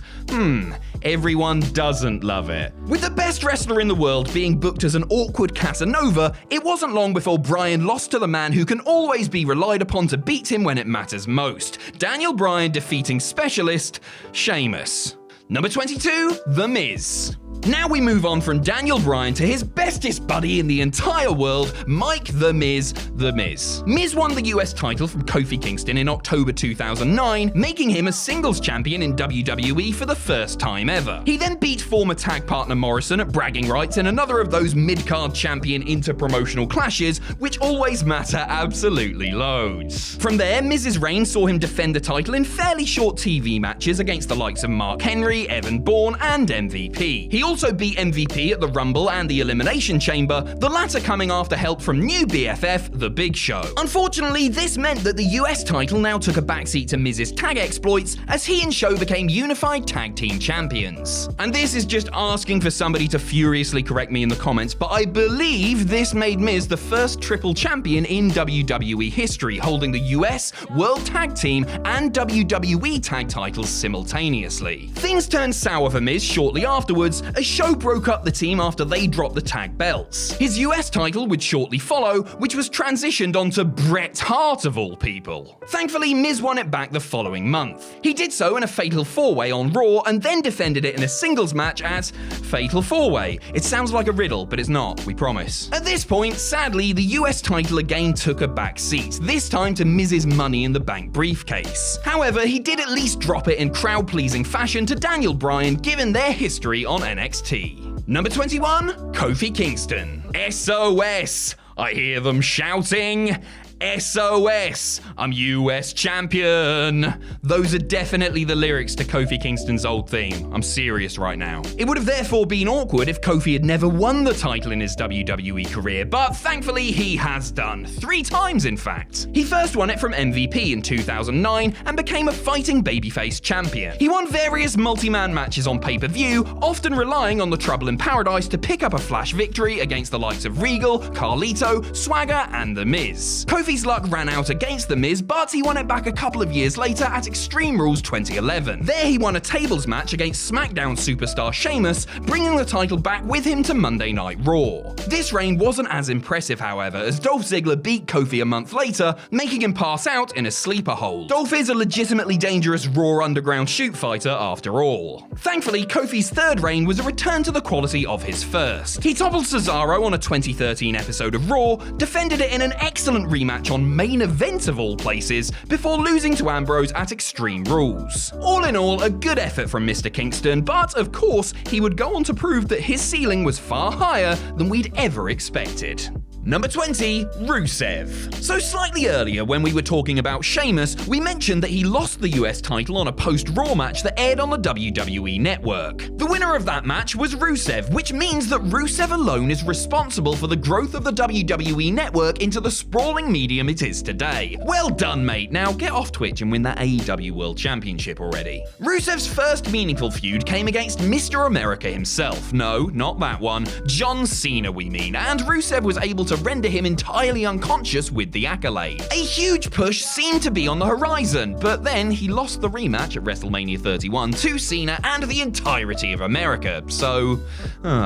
Clearly still furious about this 1 year later, Rusev almost broke Kalisto's spine at Extreme Rules to win the belt again. He took care of SmackDown folk like Cesaro, Titus O'Neil, and Zack Ryder before being drafted over to the Red brand. There he ran into the guy you don't want to run into if you want to keep winning wrestling matches, Roman Reigns. Reigns interrupted Rusev and Lana's wedding reenactment, resulting in a scuffle which saw Lana knocked into the cake. That is quite mean. Was Rusev meant to be the babyface here?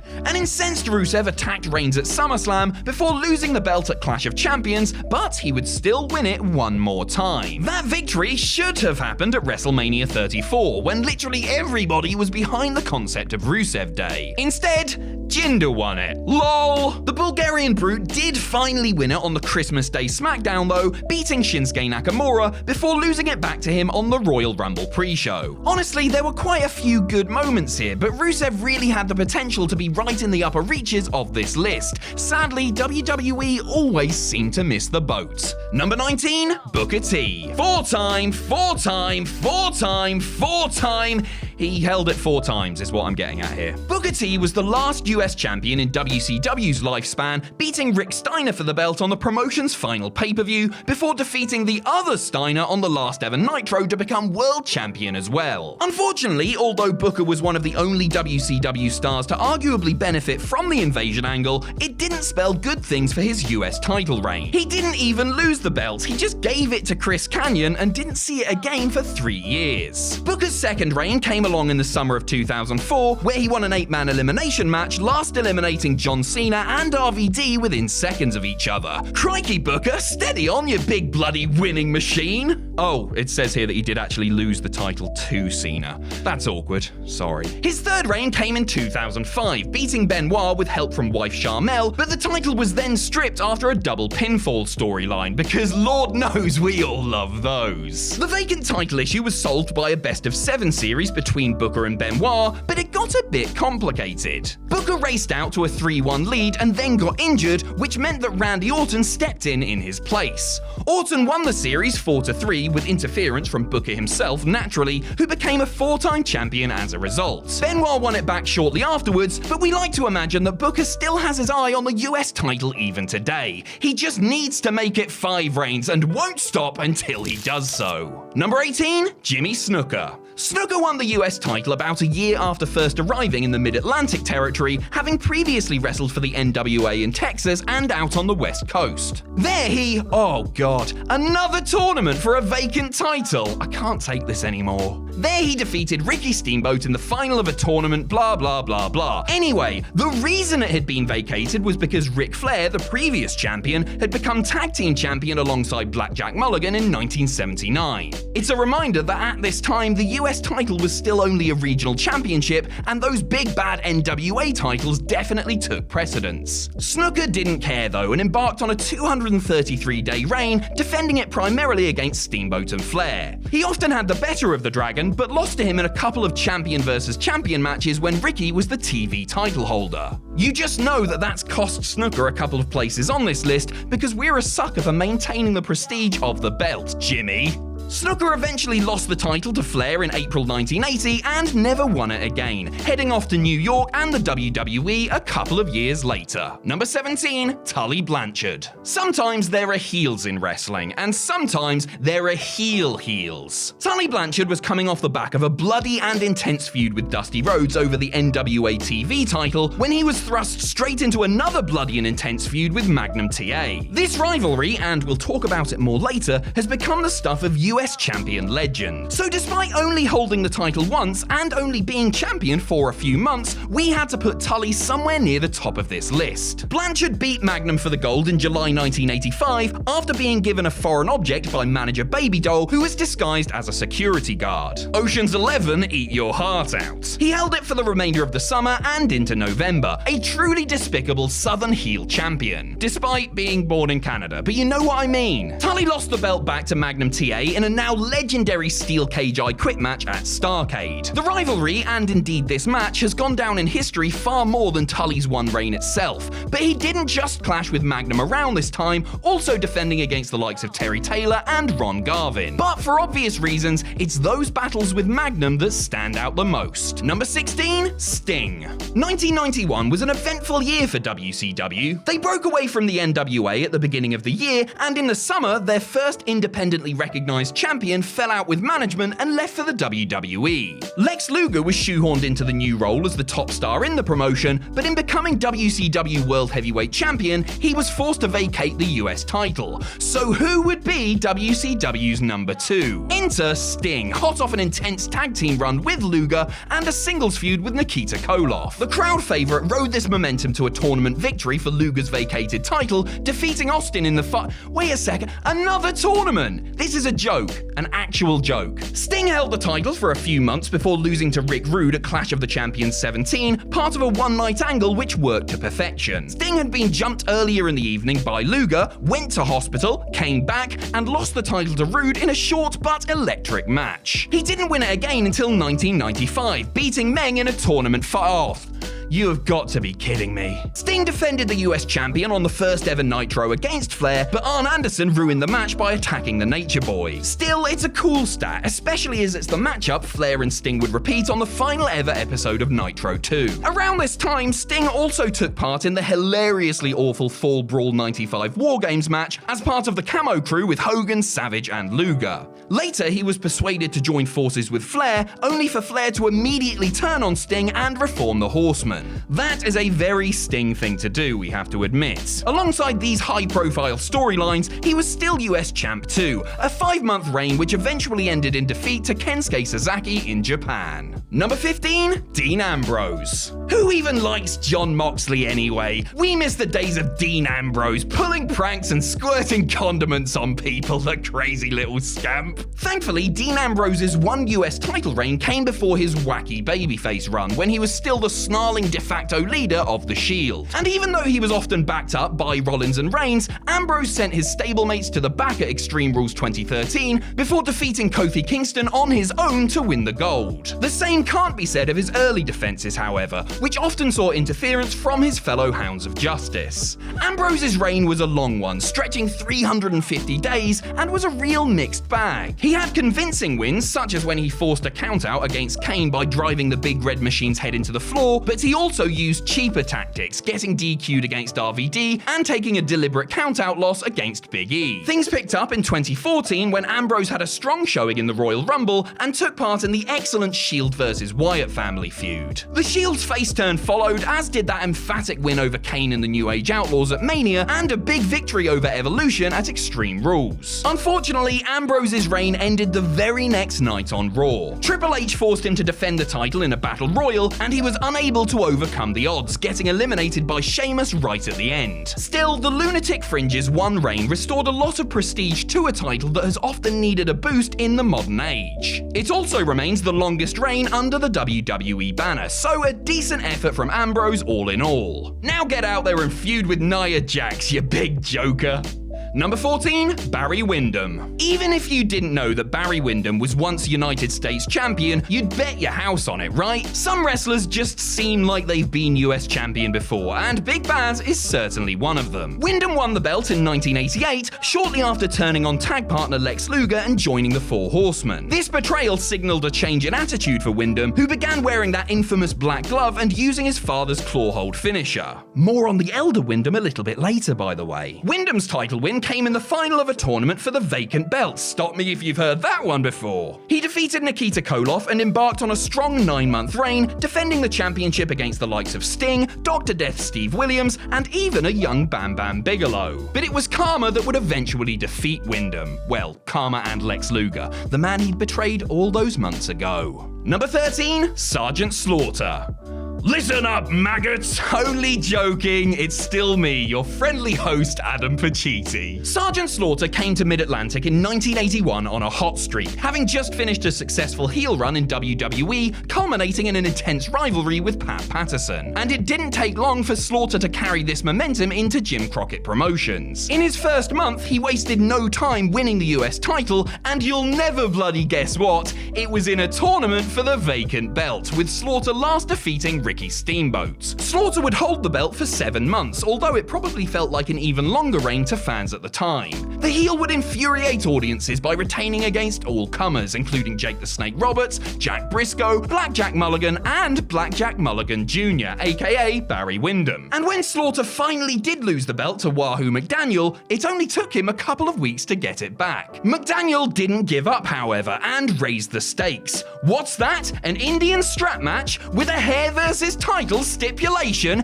in Charlotte, North Carolina, the heart of the Mid-Atlantic territory? Yes, you could say that things got quite exciting. Slaughter lost because how could you have the babyface lose after that build, and then went back up north to WWE the following year. He would never get his hands on the US title again, but did face Cesaro for the gold on a 2012 episode of Raw. He lost, obviously. Number 12, Roddy Piper. We are really getting into iconic territory now. Let's talk about 3-time champion Rowdy Roddy Piper. Hot Rod beat Ric Flair for the title in January 1981, around the same time that NWA San Francisco closed its doors, taking its version of the United States title with it. This was the last remaining NWA US title other than Mid-Atlantic's version, meaning that Piper now held wrestling's undisputed United States Championship. As brash and obnoxious a champion as you would expect, Piper's reign lasted for 7 months and mainly consisted of a feud with the Nature Boy, with the champ often squeaking by via draw or DQ. He also faced popular figures like Andre the Giant and Wahoo McDaniel, the latter finally ending his reign. Piper won the belt again after returning to Mid-Atlantic in 1983, now as a babyface after his monstrously popular turn in the adjacent Georgia territory. He beat Greg Valentine for the gold, but dropped it back to him after the heel ruthlessly targeted his injured ear. Their feud continued for months, leading to the iconic dog collar match at the first ever Starrcade. Piper won, but unfortunately it was non-title. It would take over a decade for the Rowdy one to win the US title again, beating Bret Hart on an episode of Nitro in 1999. For those wondering if it was as good as their WrestleMania 8 classic, it wasn't. Piper only held the belt for 2 weeks before losing to Scott Hall at Super Brawl 9, and although this final reign may threaten to tarnish the legacy of his first 2, it's easy to forgive. Roddy was truly special in his heyday, and whether as a heel champion or a fan favorite, he always got an incredible reaction. Number 11, Chris Benoit. As uncomfortable as it is to talk about Chris Benoit's past achievements, the title most synonymous with his career must surely be the US Championship. Benoit won the gold 5 times, first from David Flair in 1999. What a battle that must have been. Another reign in WCW followed as he was awarded the vacant belt at Starrcade 99 before beating Jeff Jarrett in a ladder match later the same night. He lost it to Double J the next night on Nitro, however, because title changes equals fun, right Russo? Benoit didn't get his hands on the gold again until SummerSlam 2005, where he destroyed Orlando Jordan in under 30 seconds to become a 3-time champ. Much of the next year was spent in a tangled feud with Booker T and Sharmell, with Benoit eventually emerging victorious after exchanging the title a few times. He then rolled into WrestleMania 22 and immediately lost it to JBL. The quality of the matches with Benoit as champion were nearly always good, of course, but the main problem was the length of his reigns. He never fully got a chance to build up a head of steam until, that is, his final run with the gold. After returning from injury and defeating Mr. Kennedy, Benoit embarked on a strong 7-month reign, built mainly around around 2 long feuds with Chavo Guerrero and MVP. He won at WrestleMania 23 and Backlash, but lost to the rapidly improving MVP at the challenger's 3rd time of asking. It was a sensible title change, putting a newer star over after a hard-fought series of matches, and as we'll see in a few minutes, MVP took the ball and ran with it. But first, number 10, Wahoo McDaniel. By the time he'd got his hands on the US title, Wahoo McDaniel was already a seasoned veteran. He had had epic feuds with Flair and Valentine over the Mid-Atlantic heavyweight title, the belt the US title would eventually eclipse. He finally got a hold of the gold in 1981, beating Roddy Piper. But his reign didn't last long, as the vengeful Piper brought in Abdullah the Butcher to injure McDaniel, forcing him to vacate the belt. And let's face it, Abdullah was proper terrifying, wasn't he? So this must have been quite an ordeal. Wahoo returned from injury to beat the man who'd won the US belt in his absence, Sergeant Slaughter. He again lost it in short order as he was injured by Piper and Don Morocco. Everyone had it out for poor Wahoo in the 80s, didn't they? Again, he won it back a few months later before dropping it to old foe Greg Valentine, cementing his status as an unfortunate magnet for the most vicious and dastardly heels of the day. So McDaniel did what many beloved babyfaces do when faced with hardship. He turned heel. Tully Blanchard helped McDaniel screw Steamboat out of the belt in the summer of 1984, but he was stripped of the gold a week later because apparently rules were sometimes actually enforced back then. Old wrestling's weird, isn't it? Wahoo won a tournament to once again win the belt back anyway, and was finally given a reign of decent length. It was a significant one too, as he defended the title against Billy Graham at the second Starrcade event before passing the torch to rising star Magnum TA. All in all, Wahoo was a key part of the US title scene and boasted 5 reigns as proof. But it's hard to shake the feeling that he usually seemed to be the other guy in his feuds, and really that's the only thing stopping him from an even higher finish here. Number 9, Ricky Steamboat. To quote the intro of UK Garage classic Do You Really Like It by DJ Pied Piper in the Masters of Ceremonies, enter the dragon. Ricky Steamboat's first 2 US title reigns came just a couple of years into his career, defeating Ric Flair both times. He contrasted incredibly well with the Nature Boy, a modest young babyface to Flair's heelish loudmouth persona. The second of these victories was also the first US title change outside of the United States, as he bested Flair in Toronto, Canada. Steamboat then had to wait a few years for his 3rd stint as champion, and he was now a more experienced figure, defeating the intimidating Dick Slater in 1984. He held the gold for a couple of months before dropping it to kayfabe former mentor Wahoo McDaniel, the man who had also recommended he be brought to Jim Crockett Promotions in the first place. That was probably a lovely moment in reality, but an infuriating heelish win in kayfabe. A bit like when Bret Hart passed the torch to Shawn Michaels at Survivor Series 97. You just know those two jokers were laughing it up backstage, right? Steamboat's last reign came in the mid-90s, with the Dragon now a beloved veteran of the wrestling world after his legendary NWA title feud with Flair and WrestleMania 3 classic with Randy Savage. Now back in the South with WCW, Steamboat won the title at Clash of the Champions 28, defeating none other than Steve Austin in a great no DQ match. Unfortunately, he had to vacate the title due to an injury and was infamously fired by Eric Bischoff shortly thereafter. Number 8, MVP. It's strange to talk about MVP as a great US champion of the past, as he's now one of the focal points of Monday Night Raw. And for the purposes of this list, we just have to pray that he doesn't win the belt again and render this entire list inaccurate almost immediately. So please, Montel, just lose all of your matches from here on out. Thanks, pal.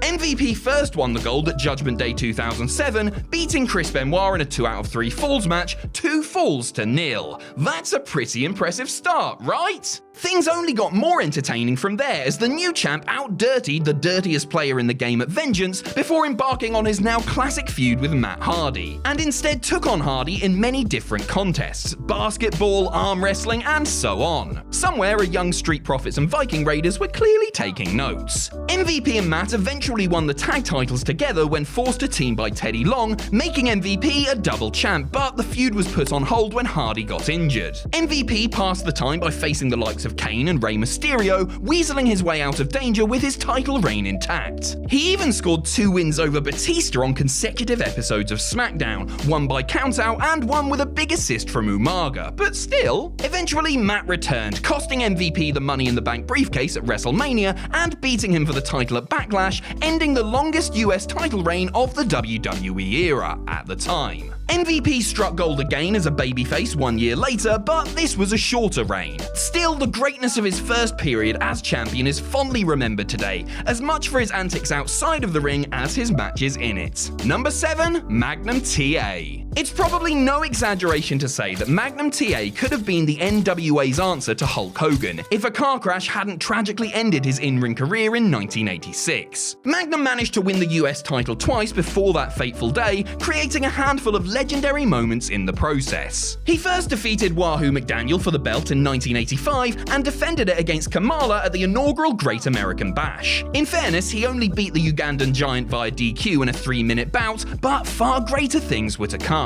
Magnum bravely lost a non-title match to NWA champion Ric Flair after a valiant effort before beginning his now legendary feud with Tully Blanchard. He first lost the US title to the Horseman before winning it back in a renowned I Quit steel cage match at Starrcade. To this day, it is surely the most famous and beloved match in the history of the championship. The following year, Magnum began his next intense rivalry with Nikita Koloff. A contract signing descended into a brawl when Nikita insulted Magnum's mother. Magnum was reprimanded by NWA President Bob Geigel for behavior not fitting the US champion, and in response he uttered the infamous statement, "Reprimand this," before decking the authority figure. As a result, he was stripped of the belt. Magnum TA was never the longest reigning or most dominant champion, but formed one half of the belt's most legendary feud with Tully Blanchard, as well as taking part in its most legendary match. It's a great time to look back upon, but also sad when you realise that he should have been a great world heavyweight champion too. Number 6, Blackjack Mulligan. Even if younger or newer wrestling fans aren't familiar with Blackjack Mulligan, you're probably aware of his legacy, being the father of Barry Windham and grandfather of Bray Wyatt and Bo Dallas. Already a big star elsewhere before becoming US champion, Blackjack had been the major nemesis of WWF champion Pedro Morales in the early 70s. He was said to be in line for a big push, only for it to be abandoned after a fan stabbed him in the thigh. Bloody wrestling fans, eh? He also wrestled Bruno Sammartino in Madison Square Garden, Bruno's first appearance in the arena since the end of his record-setting title reign. So Blackjack had already had a very eventful career, it's fair to say. Success only continued, however, as he found great tag success alongside Blackjack Lanza as the Blackjacks. The pair competed and won in various NWA territories, but Mulligan found his greatest singles success in Mid-Atlantic. This mainly came about during his intense feud with Paul Jones, during which Mulligan won the US title from him 3 times. These were often long reigns, giving Mulligan 500 accumulative days with the belt. But he wasn't always dominant, often retaining via DQ in traditional house show fashion. His opponents, however, were both varied and prestigious, with Blackjack facing the likes of Dusty Rhodes, Dino Bravo, and even Andre the Giant. After success throughout the decade, one final reign came in 1978 as Mulligan beat a young Ricky Steamboat. In doing so, he cemented his status as perhaps the first US champion to really make the belt synonymous with himself. Number 5, Nikita Koloff. From one legendary NWA figure to another, we now take a look at Nikita Koloff. He was first brought into Jim Crockett's promotion as a total novice, and billed as the kayfabe nephew of veteran Ivan Koloff. Although perhaps not the most promising start, Nikita improved rapidly and was soon the Russian Nightmare, enough of an expert at getting heat that he was attacked by fans on multiple occasions. What a great reward for being good at your job. He then feuded with Magnum TA in the Reprimand This angle, which we mentioned just before. This led to a best of 7 series throughout the summer of 1986, which Koloff won by the skin of his teeth, thereby becoming US champion. It was the beginning of an almost year-long reign. reign. His first major victory came over Wahoo McDaniel, which saw the Georgia-based National Heavyweight Championship absorbed into the US title's lineage. Apparently, the plan was then for Magnum TA to beat Flair for the NWA title and then feud with Koloff over the big one. Unfortunately, as we know, Magnum's wrestling days were prematurely cut short, leaving Koloff's push in the dark. So Dusty Rhodes made a risky booking decision. He turned Nikita babyface. Now aligned with Dusty himself, Koloff went after Flair's NWA title and came close several times, most notably an epic champion versus champion match which ended in a double DQ in the main event of Starrcade 86. But despite missing his shot at the World Heavyweight title, Koloff was still US champ. He reigned through 87, defending the gold against numerous heel opponents including Tully Blanchard, Arn Anderson, and even now rival Uncle Ivan. Come the summer, it was time for the invention of War Games! Koloff was a crucial part of the babyface team, winning the two pioneering matches alongside Dusty, the Road Warriors, and Paul Ellering. But the damage he sustained in those bouts was the reason for the end of his highly acclaimed US title reign, as he dropped the belt to Lex Luger and would never hold it again. Still, Nikita Koloff has to be remembered as a fantastic champion, both as a heel and a babyface, during a time when the Mid-Atlantic territory was red hot. Number 4, Greg Valentine. Even before he won his first US title, Greg Valentine had amassed a huge reputation as a despicable heel. Some of his antics have gone down in wrestling history, like breaking Wahoo McDaniel's leg and then wearing a t-shirt that said, "I broke Wahoo's leg." Subtlety was not always part of Valentine's game, as you can see. He also cheated to win the tag titles alongside Ray Stevens, attacked Jim Crockett himself, and faked a babyface turn only to betray friend and former tag partner Ric Flair. It was the last of these dirty deeds that sparked a feud with Flair, a rivalry which led to Valentine's first US title reign. And wouldn't you know it, he defeated the Nature Boy for the title in Charlotte of all places. Talk about heel heat. Valentine eventually dropped the title back to Flair in a lumberjack match, but won it again 2 years down the line, defeating Wahoo McDaniel with the help of manager Sir Oliver Humperdinck.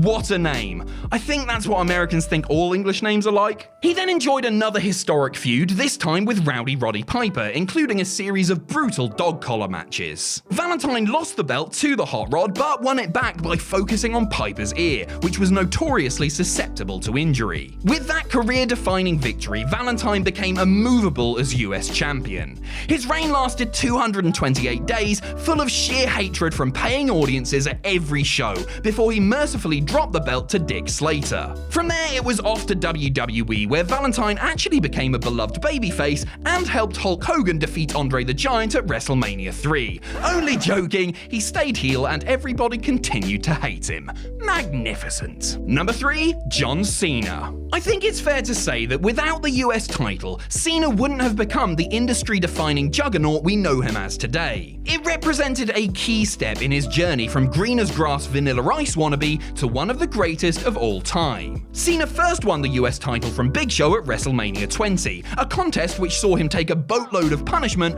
only to fire up at the end and topple the Giant. It's a match layout that might seem a bit familiar to anyone who's watched any of John Cena's bouts. Cena defended his newly won gold at Judgment Day against Rene Dupree, and then in a fatal four-way at the Great American Bash, this time against Booker T, Rob Van Dam, and Rene Dupree again.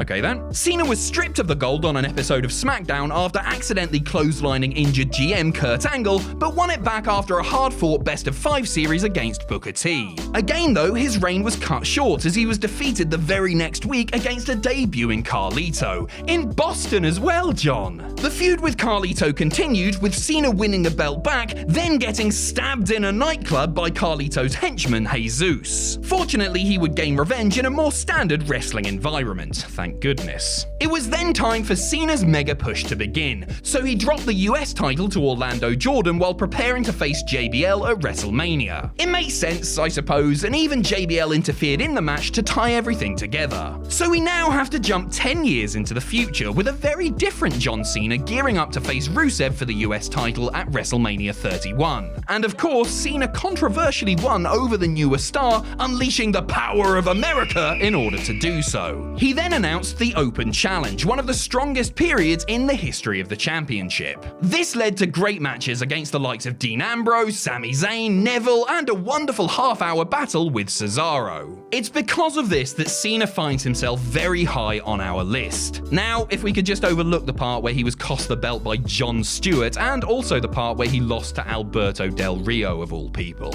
Number 2, Ric Flair. Woo! And so on and so forth. Flair has the most US title reigns of anybody in history with a whopping 6, although one sometimes isn't recognized by WWE. But they also claim that he is a 6-time champion rather than a 5-time champion, so what's going on there is anybody's guess.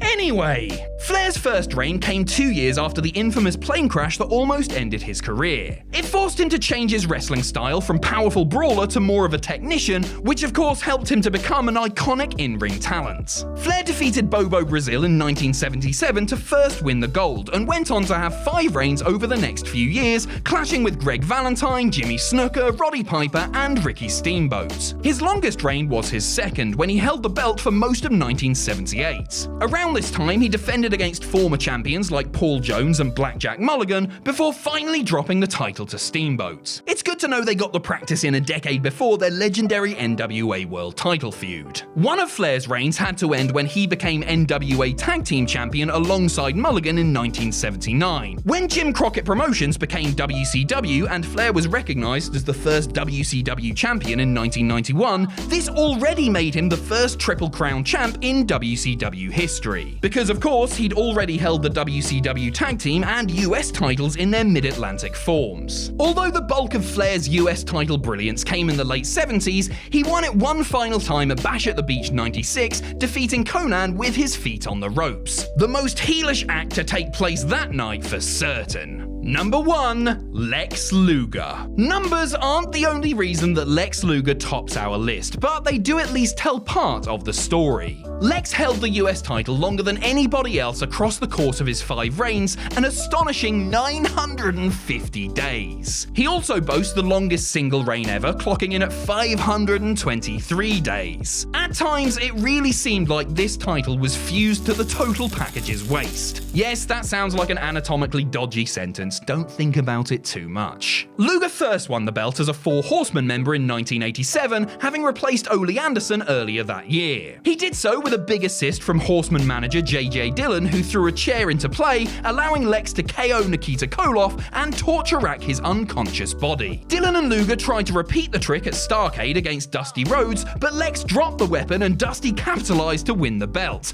Oh dear Lex, someone's a little clumsy-wumsy. Luger was furious and turned on Dillon a week later, leaving the Horsemen and turning face. Now let's fast forward just over a year. Jim Crockett Promotions was now WCW, and it was time for Luger to win the title again. This time from former friend Barry Windham, who had betrayed Lex to join the Horsemen 1 year prior. History repeated itself as Luger was betrayed by his new ally, Michael P.S. Hayes, and lost the title. He won it back a few weeks later though, WCW perhaps realizing that they'd made a bit of a mistake. This was the start of a massive reign, stretching from May 1989 to October 1990. It remains the longest in title history, but it all began with a shocking heel turn. Luger must have learned something from Windham and Hayes, because he turned on permanent good guy Ricky Steamboat. He was tired of making fans happy and wanted to prove that he was better than the Dragon. It does kind of make sense, as Luger's feuds with Windham and Hayes had taken place in the gigantic shadow of Flair and Steamboat's world title trilogy. But mid-reign, Luger became babyface once again, getting himself counted out of a world title match at Wrestle War 1990 to check on Sting, who had been jumped by the Andersons on the outside.